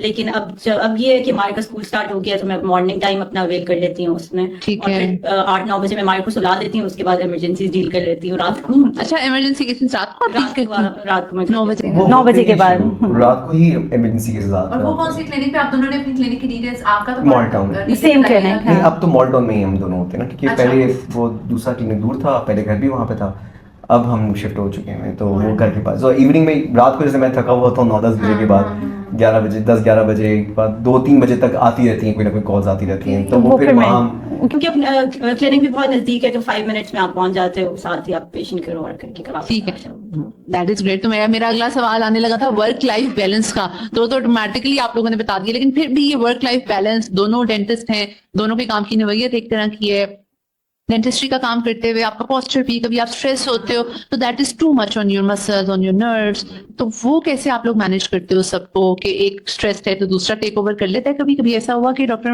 मनान के पेशेंट्स हैं, उन्होंने कहा कि आज माम तुम देख लो, अगर कोई न्यू पेशेंट है? इतना ज्यादा नहीं, क्योंकि मनान अपना डालते नहीं है, वो क्लोट नहीं डालते बिल्कुल भी। लेकिन हाँ कभी जाना पड़ जाए इस तरह किसी काम से तो वो उस दिन फिर मैं चली जाऊंगी और देख लूंगी, क्लिनिक हैंडल कर लूंगी। लेकिन ये है कि मनान ने कभी ऐसे इतना डाला भी नहीं मेरे पे। लेकिन जो वो इमरजेंसीज है ना वो ही बहुत बड़ा एक मेरे पे ना लोड कम कर देता है, जो रात को इमरजेंसीज होती हैं। नॉर्मली पहले मैं खुद जाता था, तो अब ये होता है कि मायर को मैं हैंडल कर लेता हूँ। माम को भी वैसे मुझे अक्सर वो कहती कि मुझे मी टाइम चाहिए, मैं वॉक करने जा रही हूँ, मैं गाड़ी पे जा रही हूँ, मुझे तंग ना करना। तो फिर मैंने कहा कि तुम प्लस जाएंगे तो मुझे भी होता है कि पढ़ा हुआ है तो कहीं ना कहीं यूटिलाइज तो हो ना, तो वो आपको ऑटोमेटिकली तो मैंने कहा तुम जाएंगे तो एक पेशेंट माम का मी टाइम हो रहा है और बीच में पेशेंट अच्छा में आ रही है, मी टाइम प्लस इमरजेंसी। ठीक है, तो ये तो बड़ा फायदा हो गया। अच्छा, तो इसको आपके क्या वर्किंग आवर्स हैं और किस तरह से आप मैनेज करते हैं उस सब? मेरी 11 AM to 7 PM है। अच्छा। और उसके बाद फिर मायर को सुला देती हैं तकरीबन 8 बजे तक 9 बजे तक, फिर उसके बाद माम की ऑन कॉल होती हैं। ठीक है जी, that's great. I hope so ये बैलेंस और कपल्स भी सीखें, तो रादर देन ये कि लड़ाइयाँ हों, you know blend of characteristics, अपनी पर्सनालिटी को समझना, पार्टनर की पर्सनालिटी को समझना, ये नहीं आता लोगों को। लोगों ने इस एक नॉर्मल चीज को न्यू डिफिकल्ट चीज बना दिया है, लाइक टू हमारी अंडरस्टैंडिंग डेवलप नहीं हो रही, but you guys are true example की अंडरस्टैंडिंग डेवलप की जाती है, कंपैटिबिलिटी बनाई जाती है। आपको क्योंकि आपको समझना है दूसरे बंदे को। हाँ। अगर आप ये को कि अंडरस्टैंडिंग हो ही नहीं रही, अंडरस्टैंडिंग तो आपने खुद करनी है ना, तो खुद तो ऑटोमेटिकली खुद तो हो ही नहीं सकती ना, आपको खुद ही करनी पड़ती है। तो समझना पड़ता है आपको, अपने आप को थोड़ा सा चेंज करना पड़ता है उसके अकॉर्डिंगली। जाहिर है अब मुझे पता होता है कि मिलान को कौन सी चीज बुरी लगी है, मैं चीज ये दोबारा ना करूं, या मिलान को भी पता होता है कि यार ये चीज इसको इस चीज से प्रॉब्लम है, तो मैं इसने मुझे कहा कि ये चीज ना करो, तो वो ना करो। मसला तब आता है जब वो चीज बताती नहीं है। हाँ, मेरा ये जो मैं सवाल करने लगती हूँ, आप लोग उसका जवाब पहले देते हैं। शुरू में मुझे एक मेरा ओसीडी है कि मुझे वॉशरूम क्लीन चाहिए, मुझे ये तो सारी बीवियों का ये मसला नहीं सॉल्व हो सकता। ये है कि वो गीला वॉशरूम मुझे चिढ़ चढ़ती है, मुझे गुस्सा आता है। तो अब इमरान की आदत होगी है शावर लेने के बाद वो वाइप कर देते हैं कि इससे पहले कि ये मीटर आउट हो, ये पहली वाइप कर दो। और फिर दूसरी बात ये होती है कि एक और शुरू का कुछ पीरियड होता है जिसमें समझने का टाइम पीरियड चल रहा होता है। इसमें महान की आदत थी कि वो सेंस वही एक्सप्रेस नहीं करती थी, वो चीज बुरी लग रही है तो बस वो नाराज हुई है। वो क्यों नाराज हुई भी है पूरा असेस करके बैठ जाता था मैं कि मैंने कल ये किया था, मैंने ये किया था, परसों आज सुबह क्या था, हुआ क्या था, नहीं पता लगता। और फिर ये मैं पूछता हूँ, मुझे प्लीज बता दो, सिर्फ कुछ नहीं कहूंगा मैं, मुझे बता दो क्या है, मैं तुम्हें सॉरी भी नहीं बोलूंगा, कुछ भी नहीं होता। तुम्हें अगर मेरे सॉरी बोलने से भी इरिटेशन होती है तो मैं सॉरी भी नहीं बोलूंगा, ये जो भी कहोगे मैं कर लूंगा, लेकिन मुझे बता दो क्या इशू है। बंदे को पता तो एक और अजीब जा रहा था बंदा। तो फिर जो महाम ने अल्लाह का शुक्र एक बड़ी चेंज आया इसमें कि उसने जिसको एक्सेप्ट किया। पहले तो ये मानती थी, कहती ये झूठ बोल रहा है, मुझे इसको सब पता है, जानबूझ के एक बंदा आप किसी को गलत काम करो और आपको पता कैसे ना हो कि आपने ये गलत काम किया, और ऊपर से मासूम बन जाओगे मेरा तो कोई कसूर ही नहीं। लेकिन अब मुझे रियलाइज हुआ कि नहीं, शायद वाकई नहीं पता होता, तो अब मैं मुंह पे बोल देती हूँ यार ये चीज बुरी हुई, ये तुमने गलत किया। अब फिर मुनान को भी रियलाइज हो जाता है कि हाँ यार ये तो वाकई गलत किया मैंने। ऐसी कुछ चीजें होती है कि लड़कों के लिए एक नॉर्म होती है कि नहीं पता होता कि यार ये इसमें बुराई क्या है, लेकिन सारी बात है जब वो मुझे बता देती ना कि ये चीज बुरी है तो फिर मैं समझता हूँ कि यार अच्छा ऐसा भी होता है। को भी मैं डोंट्स में डाल लूं, अब डोंट्स वाली लिस्ट में डाल लूं। मुझे लगता है कोई खाता बनाया हुआ है पेशेंट्स की लिस्ट के साथ, मनान भाई ने कोई खाता बनाया हुआ है। अच्छा ये उस अप्रैल का ये रिकॉर्ड है, मनान को हमको ये चीज पसंद नहीं आई थी तो ये मैंने नहीं की। और कुछ चीजें नई चीजें भी ऐड होती रहती है ना, तो बंदे की मेमोरी लिमिटेड होती है ना, जो पुरानी चीजें भूल जाती हैं। तो जब वो चीज दोबारा रिपीट कहीं गलती से हो जाए और वो फिर एक आंखें जब यूं दिखती है ना ये वाली, तो बंदे सोचते हैं अच्छा ये वो था नहीं। तो इस डूज एंड डोंट्स के मेंटल लोड को कैसे बर्दाश्त करते हैं आप? मेमोरी स्पेस बनना और नए तरीके से उस पर एडजस्ट करना कर पा रहे हैं? सेटिस्फाइड हैं आप भाभी? आप सेटिस्फाइड हैं? नहीं सेटिस्फाइड हूँ, शुक्र अल्लाह का, क्योंकि अब थोड़ी समझ आने लग गई हैं बातें। लेकिन फिर भी थोड़ा सा कह देना ना, ये ना पिछली एफर्ट जाया चली जाए फिर भी। नहीं मैं बहुत एंजॉय करता हूँ। मैं बताऊँ ना, मैं आई लव चेंजेस। मैं मतलब मेरी पर्सनालिटी कुछ ऐसी है कि मैं ऐसा नहीं हूँ कि मैं बहुत स्टबर्न हूँ एक चीज़ को, मुझे चेंजेस पसंद है।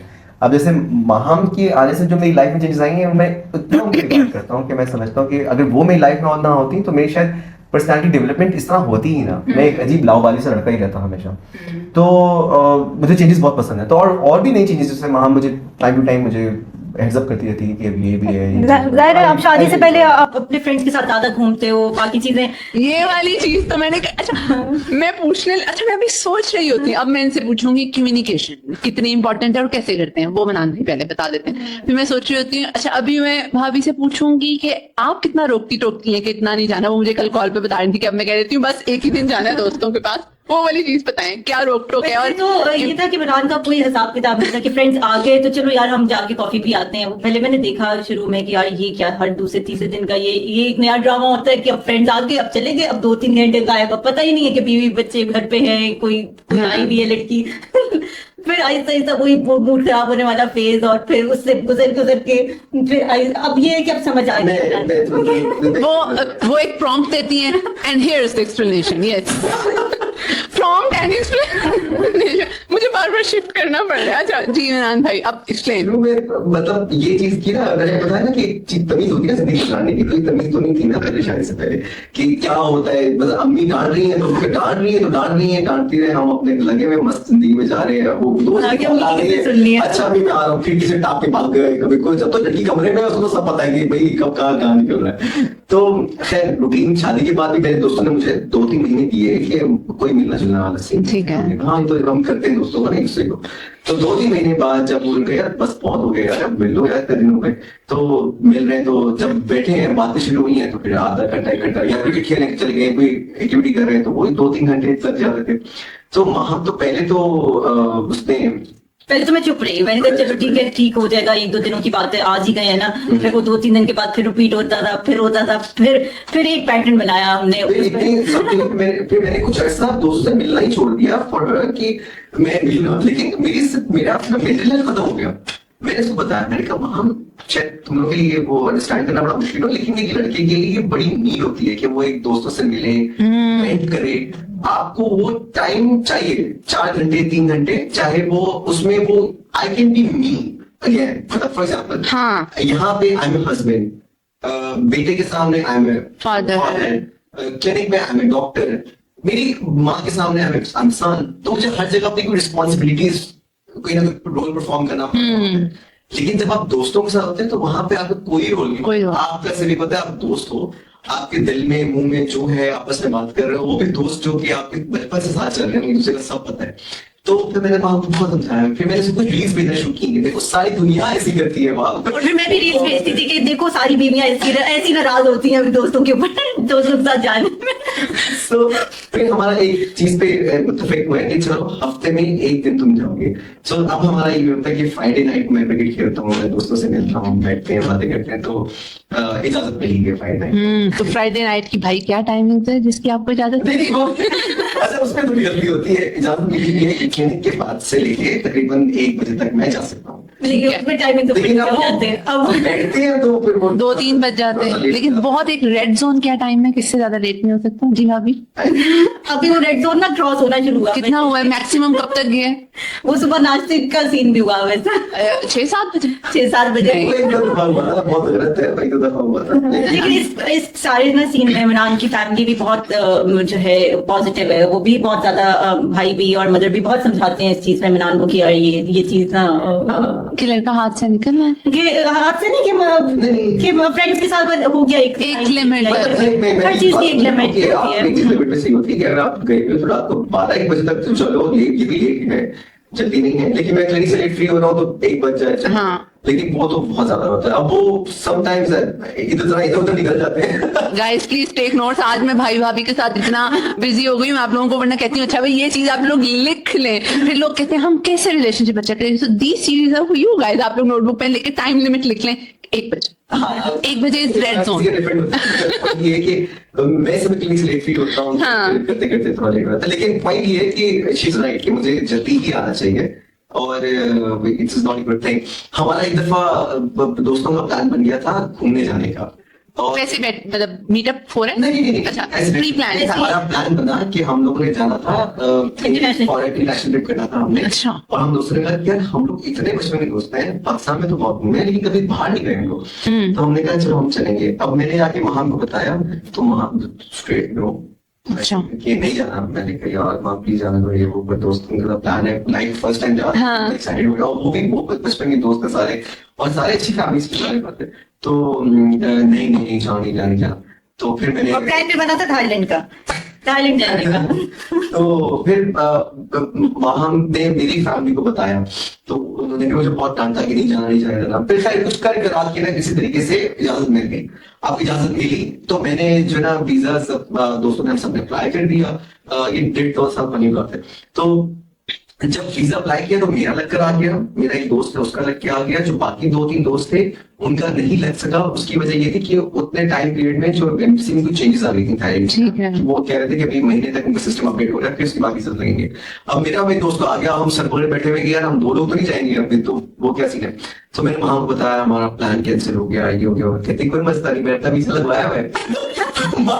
वीजा लगवाया था, इसका प्लान था कि हम यहाँ दोस्तों के साथ निकलेंगे, पीछे से ये भी पहुंच जाएगी, ये प्लान था इसका। जवानी फिर नहीं आने की तरह, जिस तरह से उसने उन वाइफ्स ने जाके छापा मारा था, तो आपका अकेला इरादा था या बाकी दोस्तों की भी? अकेले का प्लान था। मुझे हाँ। बाकी से बात की थी इनके फ्रेंड्स की वाइफ से, लेकिन उनकी अपनी अपनी कमिटमेंट्स थी, किसी का बच्चा थोड़ा ज्यादा छोटा था। अच्छा। और बस अपनी अपनी कमिटमेंट्स होती है। तो मैंने कहा अगर कोई नहीं भी जाएगा तो मैं अकेली सोलो ट्रिप करूंगी, और ये मैं उस दिन बताऊंगी जिस दिन इमरान की फ्लाइट होगी, कि मैं 7 साथ ही उसी फ्लाइट में जा रही हूँ और ये सब कुछ बुक करवाया और मनान के वीजा आने से पहले मेरा वीजा आ गया वो मैंने वीजे की पिक्चर भी मनान को भेजी कि मैंने कहा यार मनान कहते ओ शिट यार ये क्या और जो जो मेरी अच्छा मैंने जहां तक अपनी आइडेंटिटी लिखता था तो मैं समझता था मैंने बहुत सीक्रेटली आइडेंटिटी लिखी हुई है मतलब हमको पता ही नहीं मैंने कहाँ कहाँ जाना है तो मतलब कि मेरे दिमाग में कहीं ना कहीं डाउट था हो सकता है कुछ ऐसा हो जाए तो मैंने बहुत सीक्रेटली सब कुछ लिखा हुआ था महान को ऑलरेडी सब कुछ पहले ही पता था ऑलरेडी बुकिंग्स करवाई हुई थी सारी मतलब लाइक उसको पता था कैसे कहाँ पहुंचना है कहाँ लिखा हुआ है क्योंकि कुछ नोट्स होते हैं वो अब आप उसके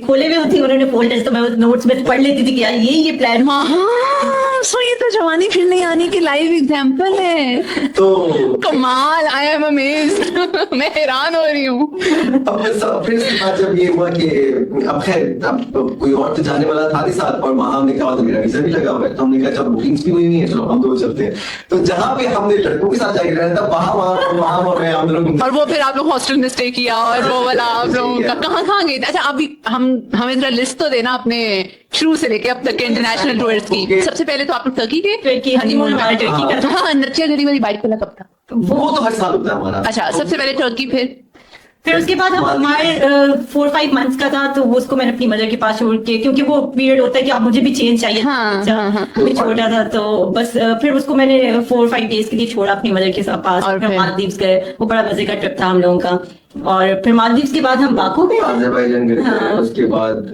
सऊदीया, बहरीन और हाँ एक और जगह थाईलैंड और नथिया गली का बीच में हमारा लगता है हमारी मतलब लाइक गली हो काफी और भी थे बीच में हमारे होते हैं हर साल पे 2 ट्रिप्स हमने करने क्योंकि चेंज चाहिए होता है बनान कभी नहीं, वो आप लोग और आपको ना फ्रस्ट्रेट हो जाते हो मुझे भी होता है कि मैं भी ना अपने फिर मुझे गुस्सा आ रहा होता है चिड़चिड़ी हो रही होती है तो मुझे होता है कि चेंज चाहिए यार थोड़ा सा आपका वेकेशन तो होनी चाहिए आप बहरीन हाँ सॉरी ये कैसा मैन भाई एक्सपीरियंस रहा कि इन्होंने इस तरह से स्पाई और वो सारा डिस्कवर करना एक एक चीज आपकी वो डर गए आप वहां पे छेड़ ही थी ये एक्सपेक्टेड था वहां की तरफ से कि नहीं टोटली अनएक्सपेक्टेड था मुझे थोड़ा सा शक तो था मतलब मुझे उम्मीद थी इतना तो करेगी इजी नहीं कैसे मान गई अच्छा Apparently मैंने तो मानने के पीछे ये था कि बैक इन द माइंड की हाँ, मैंने कहा था जाओ अच्छा जहाँ जाना है जाओ अपने फ्रेंड्स के साथ ना कोई इशू नहीं मनाने का कोई इशू तो नहीं मैंने कहा जाओ मैंने प्लान ये रखा हुआ था कि मैं अपना ट्रिप रखूंगी और बीच बीच में कुछ जगहों पर हम ये जाए अपने फ्रेंड्स के साथ हम मैं साथ ज्वाइन कर लूंगी कुछ ऐसी जगहों पर या कुछ 1-2 दिन हम बीच में निकाल लेंगे साथ कहीं किसी और जगह पे चले जाएंगे जहाँ पे इनके फ्रेंड्स नहीं जाएंगे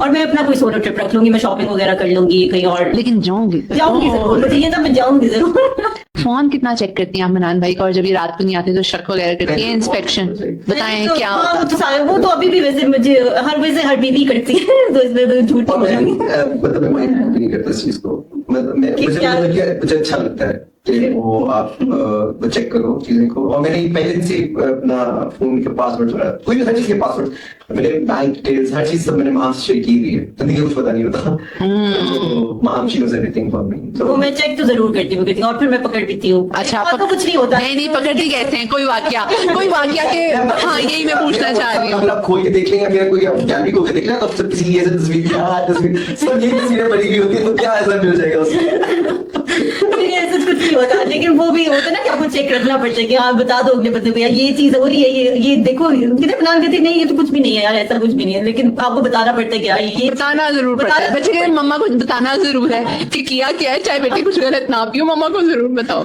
अच्छा तो वो क्यों कभी कोई ऐसा वाक्य याद है कि किसी ने बिफोर एंड आफ्टर क्राउन्स के बाद पिक्चर भेजी हो बहुत तैयार होके सी डॉक्टर मनान और भाभी ने देख ली हो या कुछ भी वो तो ऐसी होती है बंदे के अपने ऊपर डिपेंड करता है कि आप कैसे रिस्पॉन्ड करें हाँ अच्छा पॉइंट ये है कि एज ए डेंटिस्ट ये बहुत मैं क्या कहूँ कि बहुत ही एक नाजुक सी फील है ऐसी हाँ। कैरेक्टर ना it is always at stake you never know आपका पता नहीं शायद इंटेंशन भी ना हो ऐसी अनकंफर्टेबल कुछ लेकिन अगर आपकी गलती से भी किसी जिससे से भी कोई अनकंफर्टेबल हो गया तो डेफिनेटली गलती आपकी है क्योंकि आपको वो जिससे क्यों ऐसा कि आपने अगले को अनकंफर्टेबल और बहुत क्लोज कांटेक्ट है ना डेंटिस्ट और पेशेंट का आसान पेशेंट की प्रॉक्सिमिटी भी इतनी होती है कि वो आपको have to be very conscious और plus to make them comfortable आपको उनसे बात भी करनी पड़ सकती है ज्यादा और आपको डिटेल्स भी जाननी पड़ सकती है डेफिनेटली तो मेरे ख्याल से ना ये एक ऐसी फील्ड है कि जिसमें आपको ना अपनी बाउंड्रीज का बहुत पता होना चाहिए बहुत ज्यादा वरना आपका कभी भी कुछ से कुछ हो सकता है कि आपकी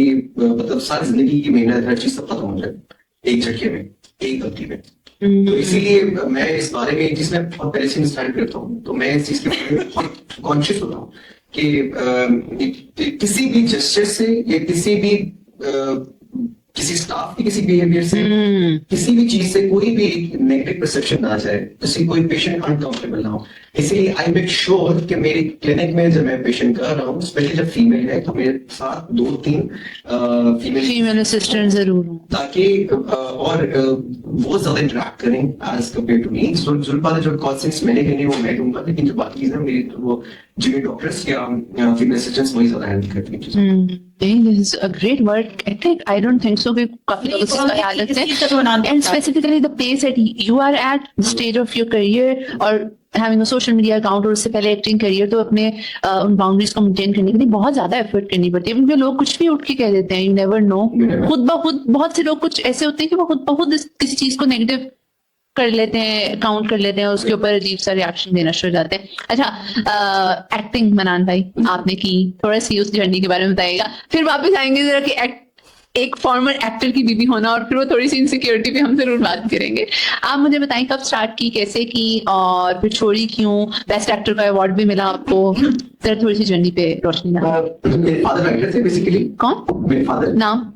इज़ेड सैयद। अच्छा। और बाकी मेरी फैमिली में कुछ राइटर्स हैं, काफी क्लोज। वसीशा इज माय फैमिली में। ओह अच्छा, फैमिली मुझे वो नज़म के 1-2 जुमले जरूर सुनूंगी। हाँ मुझे पता है। हाँ। सो इस तरह काफी सारे जो मीडिया से जो इनका ताल्लुक था वो मेरे हमारे फैमिली में थे। ठीक है। So there was a director at our house. So उन्होंने मेरे पास सब कहा कि आपकी बेटी को ना एक छोटा सा सीन करवाना है, बेटी ने मेरे को बच्चा मिल नहीं रहा, तो बच्चा कर लेगा आपका। क्या उम्र थी तब? आई थिंक 1 क्लास में गए, 2 अच्छा। मैं आई वाज दैट टाइम। सो मैंने जाके वो कर लिया, तो वो उनको इतना अच्छा लगा कि ये थोड़ा अच्छा कर लेता है। तो फिर मुझे कुछ उन्होंने छोटे सीन्स के लिए और बुलाना शुरू कर दिया। तो मैं जैसे फारिग हूँ स्कूल के बाद, छुट्टियां हैं कुछ है, तो मैं चला करने के लिए। फिर मैंने फिर जो हफीज ताहिर साहब हैं, एनिमल की डायरेक्टर हैं, वो उनसे तो बहुत अच्छी सलाम हुआ थी। तो एनिमल पार्ट 2 बन रहा था, तो उन्होंने उसके लिए मुझे बुलाया। फिर I was one of the lead character, जो उसके वही बच्चा के घर में आते थे। जो पहले इमरान था जहाँ पे, हाँ एनित वाला जिनका पार्ट 1 में इमरान था, और की जगह पे बाद में था पार्ट 2 में। पार्ट 2 किस ईयर में आया था? I think 96 में। नहीं पार्ट 2 तो बाद में, पार्ट 2 अर्ली 2000 में आया था शायद। हाँ मुझे एग्जैक्टली याद है। तो मेरा भी बुढ़ापा सारे ऑडियंस को पता लगता है। नहीं हम लोग सेम एज ग्रुप के हैं। मुझे याद है उसकी जो शो चला भी 3-4 साल चला। लेकिन जो पार्ट 1 का मजा था ना, वो अजीब ही और होता था। फिर उसकी रिपीट टेलीकास्ट हमने तो अपने खाने का टाइम टीवी के साथ रखा होता था कि हमने एनक वाला जिन देखना है। पार्ट 2 के आने तब तक सारे टीवी चैनल्स आज एग्जैक्टली जियो था, एयरवाइज, आपकी केबल थी। जब भी बहुत था, तब उसके बाद अर्ली मिलेनियल्स को पता है, लेट मिलेनियल्स को पता है उस चीज का। उसके बाद पार्ट 2 में तो नहीं था वो। हाँ फिर पार्ट 2 किया। फिर मतलब सरमद इरफान कुसैद के साथ बहुत सारे ड्रामास किए मैंने। अच्छा। ब्यूटी पार्लर था और काफी कुछ शॉर्ट फिल्म थी, काफी काम किया मैंने। लेकिन I think not less than 50 dramas किए थे, छोटे बड़े रोल्स मिला के सारा कुछ। फिर 2009 में या 10 में आपने बताया था कि सेसमी स्ट्रीट एज़ वेल, वो जो एल्मो वगैरह के साथ। अच्छा। सिमसिम हमारा के नाम से उन्होंने यहाँ पे स्टार्ट किया था यूएसएड ने। सो उसमें भी मैं था। प्लस फिर एक ड्रामा था हम टीवी का, उसमें मुझे वो बेस्ट एक्टर का अवार्ड मिला। हाँ, that is a great achievement. So उसके बाद मेरी इंडस्ट्री स्टार्ट हो गई थी। I was so busy in industry कि मैंने कहा कि अभी ब्रेक लेते हैं, उसके बाद रिज्यूम करेंगे। So अभी I'm still on break क्योंकि अभी I'm establishing my practice। तो इंशाल्लाह उसके बाद फिर हुआ। और इतने सवाल आ रहे हैं ना एक्टिंग करियर में ना, उसको रोक रही हूँ कि आज कपल आया है। डेंटल वर्क एथिक्स के भी इतने सवाल आ रहे हैं, लेकिन डॉक्टर मनान को हम दोबारा बुलाएंगे। यहाँ पे हम डॉक्टर महाम से भी पूछेंगे और डॉक्टर मनान से दोबारा कि एक्टिंग क्यों छोड़ी, शायद वो अपनी डेंटल एजुकेशन की वजह से, और वापस आने का सोचते हैं। तो डॉक्टर महाम क्या कहती हैं? इनका लास्ट स्टेटमेंट है कि ना वो अभी तक ब्रेक है, तो मैं कह रही हूं हो सकता है वो ब्रेक कंटिन्यू रहे। हाँ मैं इसीलिए इन पे आ गई हूँ कि बताएं जी, इजाजत मिल जाएगी एक्टिंग के लिए? मुझे इतना शौक है और मुझे इतना पसंद है कि अभी भी वहां जब जाती ना अपने घर, पिंडी में इस्लामाबाद में होती है ज्यादातर, तो वो महीने के लिए जब जाती हैं तो मैं देख रहा होता हूँ कहाँ कहाँ ऑडिशन हो रहे हैं, तो फॉर फन में जाके ऑडिशन देकर आ जाता हूँ। और फिर सिलेक्शन होती है, और सिलेक्शन हो जाती है, और आते रहते हैं। कॉल्स करते रहते हैं। और मैं सोच रहा होता हूँ कि माँ प्लीज मुझे ये करने दो, एक करने दो माँ, हम एक करने दो। वहाँ भाभी क्यों इजाजत नहीं दे रही भाई को मैं थिएटर का मुझे पसंद ज्यादा शौक है थिएटर का है एज कम्पेयर टू टीवी, क्योंकि थिएटर मैंने बहुत किया अपनी लाइफ में। तो मैं थिएटर के ऐसा मैं चाहता हूँ कि मुझे टीवी पे नहीं करना, मुझे थिएटर की जरूरत है। बस फिर मेंटल हेल्थ पे कोई थिएटर टाइप करते हैं तो उसमें फिर हम डॉक्टर मनान को कास्ट करेंगे। Done। फिर अगर साथ में भाभी आपको भी एक्ट करना पड़ेगा। ठीक है, वो सही है, वो हाँ फिर ठीक है, हाँ, तो ठीक है, तक की इजाजत होगी। बस फिर ठीक है। फिर करते हैं फिर यार तुम्हें साथ। यहाँ पे तो कास्ट नहीं राइटर आपसे, राइटर भी हम लेंगे कोई आप ही के घर से, ठीक है। लेकिन बस फिर इतना ही होगा, इससे ज्यादा नहीं हम आगे बढ़ेंगे। अरे क्यों आप चाहती हैं कि लड़कियां अट्रैक्ट होंगी या भाई फिर ज्यादा हाथ से निकल जाएंगे? हाथ से निकलने वाली बात नहीं होती है, वो फिर आप जिस लाइन पर चढ़ते हो ना, वो फिर उसी को फॉलो करने लग जाते हो। वो उनका डेंटिस्ट्री अभी जिस पैटर्न पे वो चले हुए हैं, तो वो बस मुझे और लगता वैसे भी उन्होंने एक डेंटिस्ट से शादी की है, एक एक्टर से शादी एक्टर से की नहीं। थिएटर तो हम कर लेंगे, मैं एक सोचती हूँ पूरा, और फिर भाभी को भी साथ लेंगे ना। अच्छा जी, डॉक्टर मनान एंड डॉक्टर माहम बड़ी यंग एज में शादी के फौरन बाद आप लोग पेरेंट्स बन गए, वो एक्सपीरियंस कैसा रहा? वरना लोग कहते हैं पहले हम एक दूसरे को समझ लें। आई थिंक आप लोगों ने समझ इतना ज्यादा लिया, वो समझने की सारी स्टेजेस पूरी कर ली कि पेरेंट्स बनने के लिए आप लोग रेडी थे। How was that experience from husband and wife to parents बहुत जल्दी? आई थिंक मतलब मतलब वी वांटेड मोर स्पेस हमारा कि हमें सारी बातें इट्स राइट थिंग कि हम थोड़ा सा वेट करके सोच के फिर प्लान करें when you are really ready for the baby. क्योंकि एक दफ़ा जब बच्चा हो जाता है तो फिर आपकी लाइफ बिल्कुल चेंज हो जाती है, हर चीज़ चेंज हो जाती है। सो इसलिए you have to be very responsible for this कि अगर आपने करना है तो फिर आपको पता हो कि भाई आप इसको हैंडल कर सकते हो। सो जिसकी वजह से we always prefer one child, क्योंकि मेरे ख्याल से अगर आपकी क्योंकि एक नस्ल आपकी बढ़ रही है आगे से, तो अगर आप उस पर पूरी अपनी अटेंशन नहीं दोगे और अगर आपके ज़्यादा बच्चे हो, अगर आप अपनी अटेंशन मतलब डिवाइड कर रहे हो और आप नहीं दे पा रहे हो प्रॉपर्ली, तो वो बड़ा नाइंसाफ़ी हो जाती है। तो जिसकी वजह से माहम और मेरे भी मेरे ख्याल से ज़्यादातर हम लोग की एक तो हेल्थ बहुत इंपॉर्टेंट होती है, mental health of course you know that कि कितनी इंपॉर्टेंट होती है। आपका कई दफ़ा तो एक बच्चा ही आपका इतना नर्व्स पे आ जाता है कि आपको समझ नहीं आता मैं कैसे हैंडल करूँ। और ऊपर से जो पेरेंटहुड हम एक्सपीरियंस कर रहे हैं, हमारी जनरेशन, वो ऐसा पेरेंटहुड पहले कभी किसी ने शायद एक्सपीरियंस भी ना किया हो या शायद हमें पता ही ना हो। डिफरेंट, हाँ। यस, पहले हम मेरे ख्याल से मैंने तो ये सुना हुआ है पेरेंट्स को बोलते हुए, अपने तो इतना नहीं लेकिन वो लोगों को सुनते हुए सुना कि जी टीचर मार रहा था तो वो बोलते थे कि चमड़ी आपकी हड्डियां हमारी। हाँ, अब ऐसा है कि हाथ नहीं उठा सकते आप बच्चे पे। exactly. तो हमारे लिए बहुत सारी एक नई चीजें हैं जिसको हमें अंडरस्टैंड करके चलना है। तो मेरे ख्याल से अगर आपके बच्चे ज्यादा हैं तो आई थिंक आप बिल्कुल भी उस चीज को नहीं समझ सकते किस तरह से बच्चों को पालना है। बच्चे के मूड से हिसाब से आपको अपना मूड चेंज करना है। ऐसा ही, हाँ। उसको बगैर बोले, बगैर उसको नो कहे या मना कहे उसकी आदत बदलनी है। तो कैसे बदलोगे? तो वो कितनी आपका वो उसमें दिमाग खर्च होता है। तो मेरे ख्याल से जो है ना, ये पेरेंटहुड जो है ना, ये बड़ी सीरियस मैटर है। इसको हम फॉर द पीपल जो कि नई चीज सीख रहे हैं, तो वो कैसे इतनी चीजें हैंडल कर सकते हैं। अच्छा, यहाँ पे लोग सोचते हैं कि नहीं, एक बच्चे होने चाहिए, 2 होने चाहिए, 3 होने चाहिए। आई फील लाइक ये कपल पे किस तरह से पहले बच्चे को रेज कर रहे हैं और वो कितने कॉन्शियस हैं, ये उस पर डिपेंड करता है। जिस तरह से आप बताते हैं या आप जितना माहिर के साथ इंडल्ज रहती हैं, इफ यू फील लाइक कि एक बच्चा काफी है, आई फील कि उसको अगर बहुत अच्छे तरीके से रेस कर लिया जाए तो यही बहुत है। नाइंसाफी वाली बात जो आपने की वो बहुत ज्यादा देखी जाती है पेरेंट्स में, कि पहले बच्चे पे सारी एफर्ट दे देते हैं, दूसरे को पूछ नहीं रहे, या वो एक नाइंसाफी चलती है ना। आप हर बंदे की अपनी कैपेसिटी होती है। अब जिस तरह मेरी कैपेसिटी, मुझे लगता है कि मेरी बहुत ज्यादा नहीं है, मेरे में इतना ज्यादा स्टेमिना है ना मेंटल स्टेमिना है, तो मेरी तो बहुत एनर्जी एक बच्चे के साथ लगती है। मुझे यही होता है कि अगर दूसरा भी कर लिया तो आप भी रिस्पॉन्सिबल हो यार, उसको भी आपने ही पालना है, पहले को भी आपने जिस तरह से इतनी एफर्ट लगाई है। बाकी देन तो अल्लाह की होती है, लेकिन कुछ आपको भी थोड़ा सा सोचना पड़ता है कि यार इस चीज में आपकी अपनी मेंटल हेल्थ अगर सफर कर रही हो या आपकी फिजिकल हेल्थ सफर कर रही हो, तो फायदा आप बच्चे को नहीं टाइम दे सकते हो। बच्चा अगर रोल रहा है तो किसकी रिस्पॉन्सिबिलिटी है? अगर वो अच्छे साफ सुथरा नहीं पल रहा है, अगर उसकी ग्रूमिंग नहीं सही हो रही है, एक वो बदतमीज बच्चा बन रहा है, तो एट द एंड कसूर किसका है? माँ बाप का है जिन्होंने पैदा किया और वो नहीं। और इवन दो हम दोनों, मतलब मैं क्लिनिक के बाद और माँ, हम तो वैसे 24/7 बेचारी बहुत मेहनत करती है, हम इतनी इसको टेंशन देते हैं लेकिन हमें कुछ नहीं पता होता कि कब कहाँ से क्या सीख के आ जाता है वो। मैं समझ रही हूँ। आजकल की जनरेशन आपको पता ही है कि वो किस तरह से थोड़ी हाइपर एक्टिव भी है, और वो टाइम भी मांगते हैं आपको। वो वाला सीन तो नहीं जिस तरह हम लोग पल गए, जिस तरह हमारे पेरेंट्स कहते हैं कि यार तुम लोग तो 4-5 होते थे और हम लोगों ने पाल लिया, लेकिन वो अब वो सिनेरियो नहीं है। आपको बच्चे को टाइम भी देना है, क्योंकि आजकल की जो खराफात आ रही हैं किस तरह से माशरे में हैं, आपको सीधे रास्ते पर उसको एक बच्चे को ये पैटर्न पे सीधे पैटर्न पे रखो, वो ही बहुत बड़ी बात है।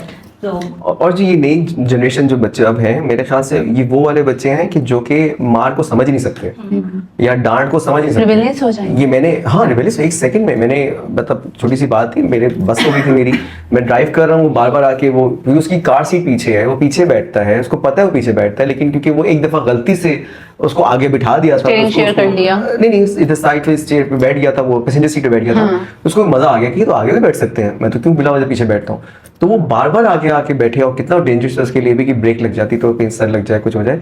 तो उसको मैंने डांट दिया, वो उसको समझ ही नहीं आई बात कि डांटा तो ये डांटने की ये क्या बात है, मतलब कोई मुझे रीजन क्यों नहीं एक्सप्लेन की।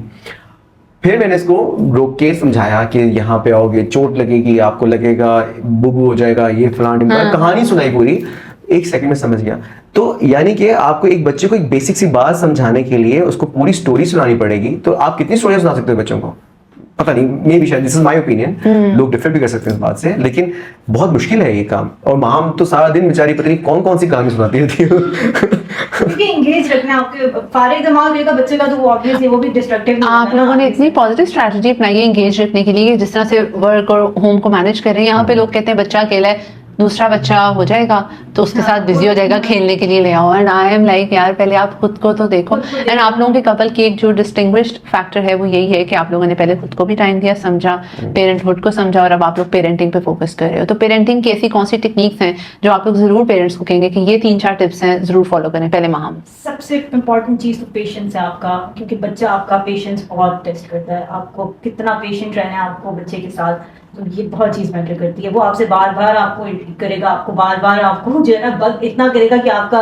जो है वो स्टैमिना क्रॉस हो जाता है, आपकी लिमिट क्रॉस हो जाती है कि बस अब इसके बाद मैंने उठके शायद अगली दफा आप ये दोबारा ये चीज करे तो मैं शायद इसके ऊपर इसको मार दूंगी या हाथ उठा लूंगी। लेकिन वही बात की पेशेंस है, सबसे इम्पोर्टेंट चीज ही पेशेंस है बच्चे के साथ। आपने अपने आप को कंट्रोल रखना है, प्लस उसको इंगेज रखना है कि वो डिस्ट्रक्टिव ना हो, किसी न किसी हेल्थी एक्टिविटी में डाले। आज ये मोबाइल जो है, मोबाइल बच्चे को मजीद हाइपर करेगा ही करेगा, तो जितना स्क्रीन टाइम होगा तो कोई हेल्थी एक्टिविटीज आजकल ये कि जैसे फुटबॉल में मैंने डाला है ताकि ये कि उसका शाम वाला टाइम थोड़ा अच्छा हेल्थी टाइम गुजरे। जैसे हम लोग भी तो बाहर खेलते थे ना, हम लोग मिलेनियल्स ने जितना सड़कों पे खेला हुआ है वो तो फिर बात ही कुछ और है। और इससे बाहर नहीं निकलते, यही वजह है ना कि वो फिर घर रह के ज्यादा फ्रस्ट्रेटेड हो जाते हैं, डिस्ट्रक्टिव हो जाते हैं। और दूसरी बात ये कि जो बच्चा होता है, हम समझते हैं कि एक दिन का बच्चा है, अभी कल पैदा हुआ है तो ये बच्चा है। मेरे ख्याल से वो बच्चा, आपको लग रहा होता है कि वो बच्चा क्यों दिख ऐसा रहा है, छोटा सा, बोल नहीं रहा, सुन नहीं रहा, मतलब नहीं सॉरी बोल नहीं रहा और कुछ आपको रिस्पॉन्ड नहीं कर रहा, क्योंकि ही डजंट नो दैट कि कैसे रिस्पॉन्ड करूंगा। लेकिन वो है, वो पूरा इंसान, वो आपकी एक दिन के बच्चे को भी आप गुस्से से देखेंगे ना तो उसकी शक्ल अजीब सी हो जाएगी। ये बात नहीं समझते आप मुस्कुरा के देखेंगे तो वो बच्चे का फेस एक्सप्रेशन चेंज हो जाएगा। वो ये ऐसा ही है कि एक वेल ग्रोन मैन उठा के प्लूटो में किसी एलियंस के पास भेज दो तो वो कैसा एक्ट करेगा, क्योंकि उसको अभी तक इंटरेक्शन नहीं हुई उसकी, तो वो पूरा इंसान, लेकिन उसको पता नहीं कि मैं इनसे इंटरेक्ट कैसे करूं। तो वही जो बच्चा है वो किसी और समझ लें दुनिया से आया हुआ है, वो अभी इसने हमें लैंग्वेज लर्न नहीं की है, लेकिन है वो पूरा इंसान।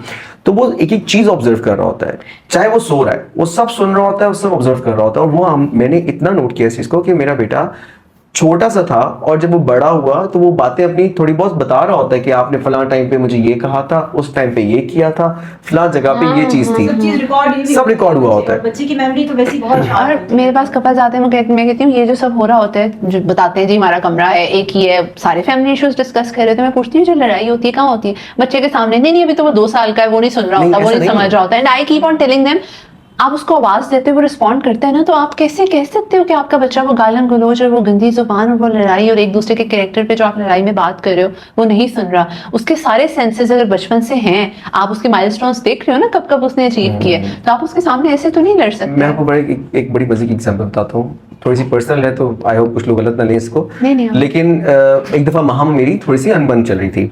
अब वो उसने मतलब इंसान पे शैतान तो आता ही है ना, तो मैंने जब आप कोई चीज रख रहे होते ना, जैसे मोबाइल रख रहे हैं, तो मैंने जोर से रख दिया फोन। तो माँ ने देख लिया कि इसने तो चीज़ जोर से रखी है, ये तो ऐसा तो कभी भी नहीं रखा, ये कैसे रखा है। वो समझा कि मैं उस पर गुस्सा कर रहा हूँ, और उसने वो आज भी मुझे कहता है ये बात कि ताता, ही कॉल्स मी ताता समटाइम्स, अच्छा कि आपने उस दिन, हालांकि वो साल हो गया उस बात को, उस दिन वो फोन आपने मुझे ऐसे देख के क्यों रखा था, कि मैंने क्या गलती की थी मुझे बताओ। और वो ही 4, और उस वक्त वो 3 साल का था शायद, और मैं मतलब हम ये अभी डिस्कस करते हैं कि हम मतलब हैरान हो जाते हैं हम कि एक जेस्चर उसके दिमाग में कैसा बैठा है। सो हमें तो पूरा एक्ट करना पड़ता है बच्चे के सामने। लोग समझते हैं कि नहीं घर है कोई नहीं। हाँ। ये जो आपने बात की ये पेरेंटिंग पे फिर एक सेपरेट करें, मतलब हम लोगों ने कितनी ज्यादा सीरीज आज ही बैठ के सोच ली है, बट नहीं एक्चुअली ये जो आप बात बता रहे हैं, people actually need to learn from this कि एक 4 साल के बच्चे को 3 साल में हुआ वो वाकया याद है, तो हम यहाँ पे बच्चों के साथ जुबान क्या क्या इस्तेमाल करते हैं। आप लोगों को भी पता होगा, मैं जब सुनती हूँ सेशंस में मैं कहती हूँ आपने ये बच्चा पैदा किया यार, आप इसके साथ इतना जुल्म कैसे कर सकते हो। यहाँ पे तो ऐसे वालिदैन हैं जो 8-8 10-10 साल बच्चों से बातचीत नहीं रखते, सिर्फ अपने ट्रॉमास और अपनी ईगोज में आके। तो आई होप सो कि और आप लोग कह रहे थे ना हमने एक बच्चा रखना है, हमारा एक बच्चा होगा और वी वांट टू फोकस, और मुझे ये लग रहा है कि एक बच्चे के ऊपर बहुत ज्यादा एफर्ट लगती है, जो आप लोग बता रहे हो कि उसको एक एक चीज याद है, उसको लगता है कि मैं ही मैं हूँ। वो एक प्रोजेक्ट है ना आपका, प्रोजेक्ट है, एक पूरा एक वो बड़ा एक छोटा सा प्रोजेक्ट है और सिर्फ सोल प्रोजेक्ट है, तो उसके ऊपर वैसे ही बहुत ज्यादा आपका लगता है। अच्छा वहाँ हम पोस्टपार्टम डिप्रेशन फेस किया, क्या सिम्टम्स थे, और एक तो और कुछ ट्रांजिशंस चल रहे थे, पर्सनैलिटी के भी, शहर चेंज हुआ, और क्या कैसी लाइफ थी? जो है बहुत कॉमन है लड़कियों में, ऑल्दो ये डिस्कशन इतनी नहीं होती है इस बारे में। मुझे लगता है 99% लड़कियों में होता ही होता है, कोई एक रेयर ही होगा 1% जिसमें ये पीपीडी नहीं होता है। ऑल्दो हर कोई एक्सप्रेस करता नहीं है, या इतना बिजी हो जाते हैं बच्चे के साथ कि वो फैक्टर हाईलाइट ही नहीं होता है। मेरे भी केस में था तो सही पीपीडी, मैं ये नहीं कहूँगी कि बिल्कुल भी नहीं था, ऑब्वियसली था, और कुछ चीज़ें मैं पेरेंट्स के पास ही गई हुई थी, लेकिन वो लोनलीनेस और आपको एक बच्चे की जिम्मेदारी कि यार क्या इसको हर टाइम फीड कराना और उसका पैम्पर चेंज करना, हर टाइम यही ड्यूटी तो नहीं है, आपकी लाइफ बहुत पीछे चली जाती है अपनी लाइफ जो होती है। फिर ये कि मैं बनान से डिस्कस करती रहती थी इस चीज़ में। फिर हमने ये सोचा कि 4-5 मंथ्स जब मैंने उसे पूरे दिए अपने, मैंने कहा यार थोड़ी सी ब्रेक चाहिए, 4-5 दिन के लिए ना कहीं चलते हैं। तो फिर हमने मालदीव वाला ट्रिप तभी रखा था, मेरी मदर ने भी कॉपरेट काफ़ी किया, वो रख लेती हूँ उसको, माँ को मैं छोड़ दी उनके पास। तो फिर थोड़ा चेंज हो जाता है, यही होता है कि आप एक दूसरे को अंडरस्टैंड करो और अपना थोड़ा सा चेंज लाओ अपनी रूटीन में। वो चेंज बड़ा इंपॉर्टेंट होता है, बेसिकली अगर आपको वो चेंज बन जाए ना तो आप खुद ही फ्रेश हो जाते हो। थोड़ा सा बच्चा कोई देख ले, थोड़ा आपका बर्डन शेयर हो जाए साथ, तो वो फिर आपका ऑब्वियसली आपके हालात थोड़े बेहतर हो जाते हैं। साइकोलॉजिस्ट को कंसल्ट किया इस फेज में? कभी नहीं किया नहीं, लेकिन अगर हो सकता है कि करना चाहिए होता है। करना चाहिए। जैसे आप बाहर जब होता है तो वो आपको, आपके पास ऑप्शन नहीं होती है, खुद ब खुद ही आपको कंसल्ट करवा देते हैं कुछ भी हो इस तरह से आफ्टर बर्थ। तो वो बड़ी अच्छा एक फैक्टर है कि अगर आप कर लो तो आपकी पॉजिटिव चेंजेस आ जाती हैं, आप जल्दी ओवरकम कर लेते हो उस फेज को, बजाय इसके कि वो 4-5 महीने लिंगर ऑन हो चीज़, तो आप डेज में रिकवर कर लो उस चीज़ को। अच्छा मेंटल हेल्थ कभी मनान भाई आपकी कभी डिस्टर्ब हुई, साइकोलॉजिस्ट को, मेंटल हेल्थ काउंसलर को कंसल्ट किया, या लाइफ का कोई ऐसा फेज लगा हो बस अब खत्म हो गया है, मुझसे नहीं हो पाएगा? बहुत सारे ऐसे आते हैं वैसे फेजेस, लेकिन पॉइंट ये ना कि एक टाइम पे हम, जब मैं थोड़ा सा लाइक छोटा था, तो ये हम लग्जरी समझते थे कि शायद अगर साइकोलॉजिस्ट के पास कोई जा रहा है या तो वो पागल है या वो लग्जरी है उसके लिए। हमारे लिए वो मिडिल क्लास के लिए वो एक रूटीन की चीज़ कंसिडर नहीं की जाती, हालांकि ये गलत है। ये आपकी रूटीन की चीज़ होनी चाहिए, आपको अपनी इवैल्यूएशन करवानी होती है, ज़रूरी होती है ये चीज़ करना। सो हाँ, प्रैक्टिस के दौरान मैंने कई दफ़ा विजिट किया कि कई दफ़ा ऐसा आपकी ज़ाहिर बात है जब आपने इनिशियली प्रैक्टिस स्टार्ट की है, आपके बहुत सारे बर्डन्स आ रहे हैं, ऐसी ऐसी चीज़ें फेस कर रहे हैं जो हमने कभी ज़िंदगी में सोची भी नहीं, वो चीज़ें फेस करनी पड़ रही हैं पेशेंट्स इंटरेक्शन के दौरान। तो उसके लिए फिर आपको कहीं ना कहीं, या समटाइम्स फाइनेंशियल बर्डन ऐसा होता है कि आपको अपना इवैल्यूएशन करवानी होती है कि मैं, मेरे लिए क्या बेस्ट तरीका है या मैं क्या करूं। तो यस, मैं कई दफ़ा चेक करवाया और मुझे हर दफ़ा हेल्प मिली, बहुत हेल्पफुल रहा मेरे लिए। ओके, सो डीकोड विद सारा मदीना एक रैपिड फायर राउंड करते हैं। लड़ाई होती है तो पहले सॉरी कौन बोलता है? दोनों। ठीक है जी। साइलेंट ट्रीटमेंट कौन देता है? मैंने दिया बहुत अच्छे तक, लेकिन अब खत्म हो गया। आप खत्म हो गया। मेरी अम्मी ने थोड़ा सा बताएंगे। Explain। ये ना इस पे इतनी ज्यादा ये रहा ये बहुत बड़ा मसला रहा। मैंने बताया था ना अभी आपको स्टार्ट में भी बहुत मसला रहा ये वाला। तो ना जब ये बात ना समहाउ महाम ने मेरी अम्मी को बताई कि ये मुझसे हमारी नाज़गी चलती रहती बार बार, तो अम्मी ने मुझे बुलाया कि ना कि तुम क्या बदतमीजी है तुम्हारी ना, कि तुम क्यों उससे लड़ते फिरते हो। मैंने कहा अम्मी मुझे पता ही नहीं किस वजह से नाज हुई हुई, और ये बताती ही नहीं है, शेयर ही नहीं करती। तो मेरी अम्मी ने उसको बिठा के समझाया है कि तुमने मूड खराब भी करना और एक दिन में ही इसको बता देना है कि मुझे क्या बुरी लग रही है, तो तुम कुछ घंटे ले लो, स्पेस ले लो, लेकिन फिर तुमने मुझे इन्फॉर्म कर उन्होंने देना। मुझे कहा वो समझ जाएगा उसको बताओ कि उसको कहते हैं मुझे पता ही नहीं होता इसका मूड क्यों खराब हो जाता है। फिर मैंने कहा कि अगर अम्मी तक ये बात पहुंच रही है कि इसको ये पता ही नहीं है कि क्या हो, तो फिर इट मींस कि शायद बाकी ना बताओ, मैं गलत समझ रही हूँ। फिर मैंने थोड़ा रियलाइज किया, मैंने कहा नहीं, साइलेंट ट्रीटमेंट को मैं जरा थोड़ा साइड में रखूं, बता दूंगी। साइलेंट ट्रीटमेंट क्यों होता था कि खुद ही समझे क्या गलत किया, इनको पता होना चाहिए। हाँ, क्या पता होना चाहिए, ये इतनी ऑब्वियस सी बात थी, ये गलत कर दी तो क्यों, ये क्यों ऐसे हुआ। तो मेरी आदत है मैं चुप कर जाती हूँ जरा, तो इस वजह से मैं फिर वो एज यूजुअल साइलेंट ट्रीटमेंट, वो फिर 2-2 3-3 दिन 4-4 दिन फिर साइलेंट ट्रीटमेंट में ही रहता था। अब हम तीनों बैठे हैं, रैपिड फायर तो हो नहीं सकता, वो भी डिस्कशन पार्टी होता है। हो रहा है ना जी, जी। बस ठीक है। ज्यादा पोजेसिव कौन है मेरे ख्याल में फोन चेक करने वाली चीज से? तो हम भाभी। टाइम थोड़ा कम होता है ना पेशेंट्स की वजह से, मेरे पास तो अच्छा, आपने कभी भाभी का फोन चेक किया? नहीं। रोमांटिक कौन है ज्यादा? ठीक है जी। और इस बात से हमें याद आया, मैंने मनान भाई को सबसे पहले देखा था वो रील में जिसके ऊपर वो ऑडियो लगा हुआ था, काश में तेरे हसीन हाथ का कंगन होता। तो वो मैंने भाई को पहले दफा भी कह दिया था कि आपने भाभी के लिए शो में पढ़नी है, क्योंकि मेरे शो में म्यूजिक गाने वाने तो नहीं होते, लेकिन भाभी क्योंकि हैं तो वो आप निकाल लें, याद तो आपको नहीं होगी, आपने जरूर पढ़ के बतानी है। नहीं, भाभी ने इजाजत दे दी थी शो के स्टार्ट में। इजाजत है? हाँ, इजाजत है। चलिए बाकी रैपिड फायर कर लेते हैं, फिर इसके बाद एंड पे कर लेंगे। रैपिड फायर खत्म हो गया, खत्म हो मैंने गया? इसी पे ही खत्म करना था। हाँ, ज्यादा इतना आधी चीजें तो हम डिस्कस कर चुके हैं ना रैपिड फायर के बगैर ही। अच्छा जी। तो आप जरा निकाल लें।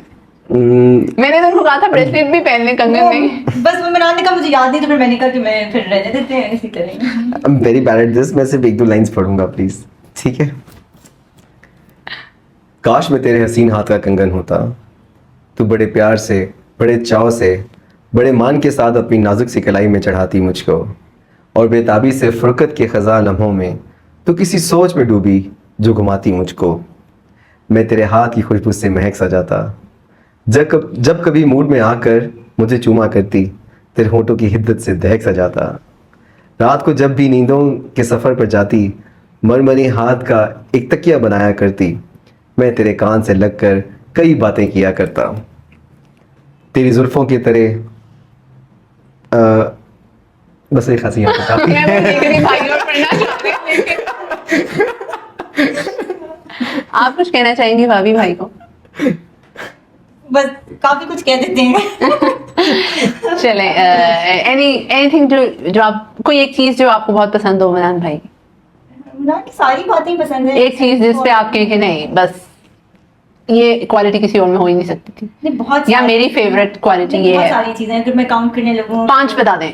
5 हस्बैंड की ऐसी 5 खसूसियात जिसकी वजह से नहीं, आपका मिलान ने ध्यान हर- उनसे नहीं हटता। मिलान ने हर चीज में मेरे साथ कोऑपरेट किया है। मैंने जो भी चीज मतलब डिमांड मेरी हो उस चीज में हर तरह से कोऑपरेट करते हैं। कोई मुझे एक्स्ट्रा बर्डन कुछ भी नहीं होता, कोई प्रेशर नहीं होता कि ये ना करो वो ना करो, कोई अपना लोड नहीं डालते हैं। बहुत सारी बातें हैं अगर करने को, तो फिर इस पे भी वैसे एक सेक्शन हो सकता है। ठीक है, एक दिन लॉन्ग रिकॉर्डिंग रखते हैं और उसके अंदर सब कुछ करते हैं। आप बताएं भाभी की 5 ऐसी आदत जो आपको बहुत पसंद है। ऑर्गेनाइज्ड है, ठीक है। मुझे बहुत पसंद है ये चीज़ ना, और रिलीजियस है, और इन अ गुड वे रिलीजियस है। सो वो जो राइट वे जो है वो मुझे पसंद है। और इसके अलावा she is very pretty of course. उसके अलावा ये है कि मुझे टेंशन नहीं होती उस लिहाज से कि मेरा घर कैसा चल रहा है, मैं काम पे बिजी हूँ या मैं कहीं और बिजी हूँ, तो ये मेरा घर चीज़ें मैनेज कैसे होंगी। तो शी इज़ वेरी रिस्पॉन्सिबल, और बहुत सारे बेनिफिट्स हैं, बहुत मतलब बहुत वो सारी खत्म नहीं चीज़ें होगा, होती हैं। हमारा शो खत्म हो जाएगा, लेकिन लेकिन ये चीज़ें जो है ना ये सबसे ज़्यादा खत्म जो मैं जिनको मैं बहुत अप्रिशिएट करता हूँ। थैंक यू सो मच मनान भाई एंड माहम भाभी फॉर बीइंग हियर। बहुत मज़ा आया अपनी सोसाइटी को एक और अच्छा कपल दिखा के, और ये दिखा के कि शादी सक्सेसफुल भी होती है। और वो लोग जो सोचते हैं कि नहीं, एक बुरा केस सुन लिया और हमने शादी नहीं करनी, हम इंट्रोवर्ट हैं और हमारा पार्टनर एक्सट्रोवर्ट है तो बस यहीं पे खत्म कर लो, या छोटे छोटे बहाने बना के जो आप लोग रिलेशनशिप ब्रेकअप करते हैं। अब वो तो प्री मैरिटल रिलेशनशिप्स की बात नहीं कर रही हूँ, मैं शादी की बात कर रही हूँ। हमेशा एक दूसरे को टाइम दिया करें, अंडरस्टैंड किया करें। कंपैटिबिलिटी होती नहीं है, most of the time develop की जाती है, एक दूसरे को समझा जाता है, कम्युनिकेट किया जाता है। साइलेंट ट्रीटमेंट नहीं देना होता, बताना होता है कि तुम्हारी क्या गलती है। इस आर में हम लोग कई दफ़ा बैठे रहते हैं कि अगला खुद समझे, लेकिन उससे बहुत ज़्यादा प्रॉब्लम्स क्रिएट होना शुरू हो जाती हैं। कॉम्प्रोमाइज़ बहुत करना पड़ता है, खामोश रहना पड़ता है और वो सब कुछ करना पड़ता है जो डॉक्टर मनान और डॉक्टर महम ने हमें आज की इस एपिसोड में बताया। आप लोगों ने पूरी एपिसोड देखी, कमेंट सेक्शन में बताना है कि ऐसी कौन सी चीज़ है जो आप लोगों ने सीखी और अपने रिलेशनशिप में, मैरिटल रिलेशनशिप में अप्लाई करने का सोच रहे हैं। नेक्स्ट एपिसोड में जल्द मिलते हैं आपसे। दिस इज योर होस्ट सारा अहमद साइनिंग ऑफ। अल्लाह हाफिज़।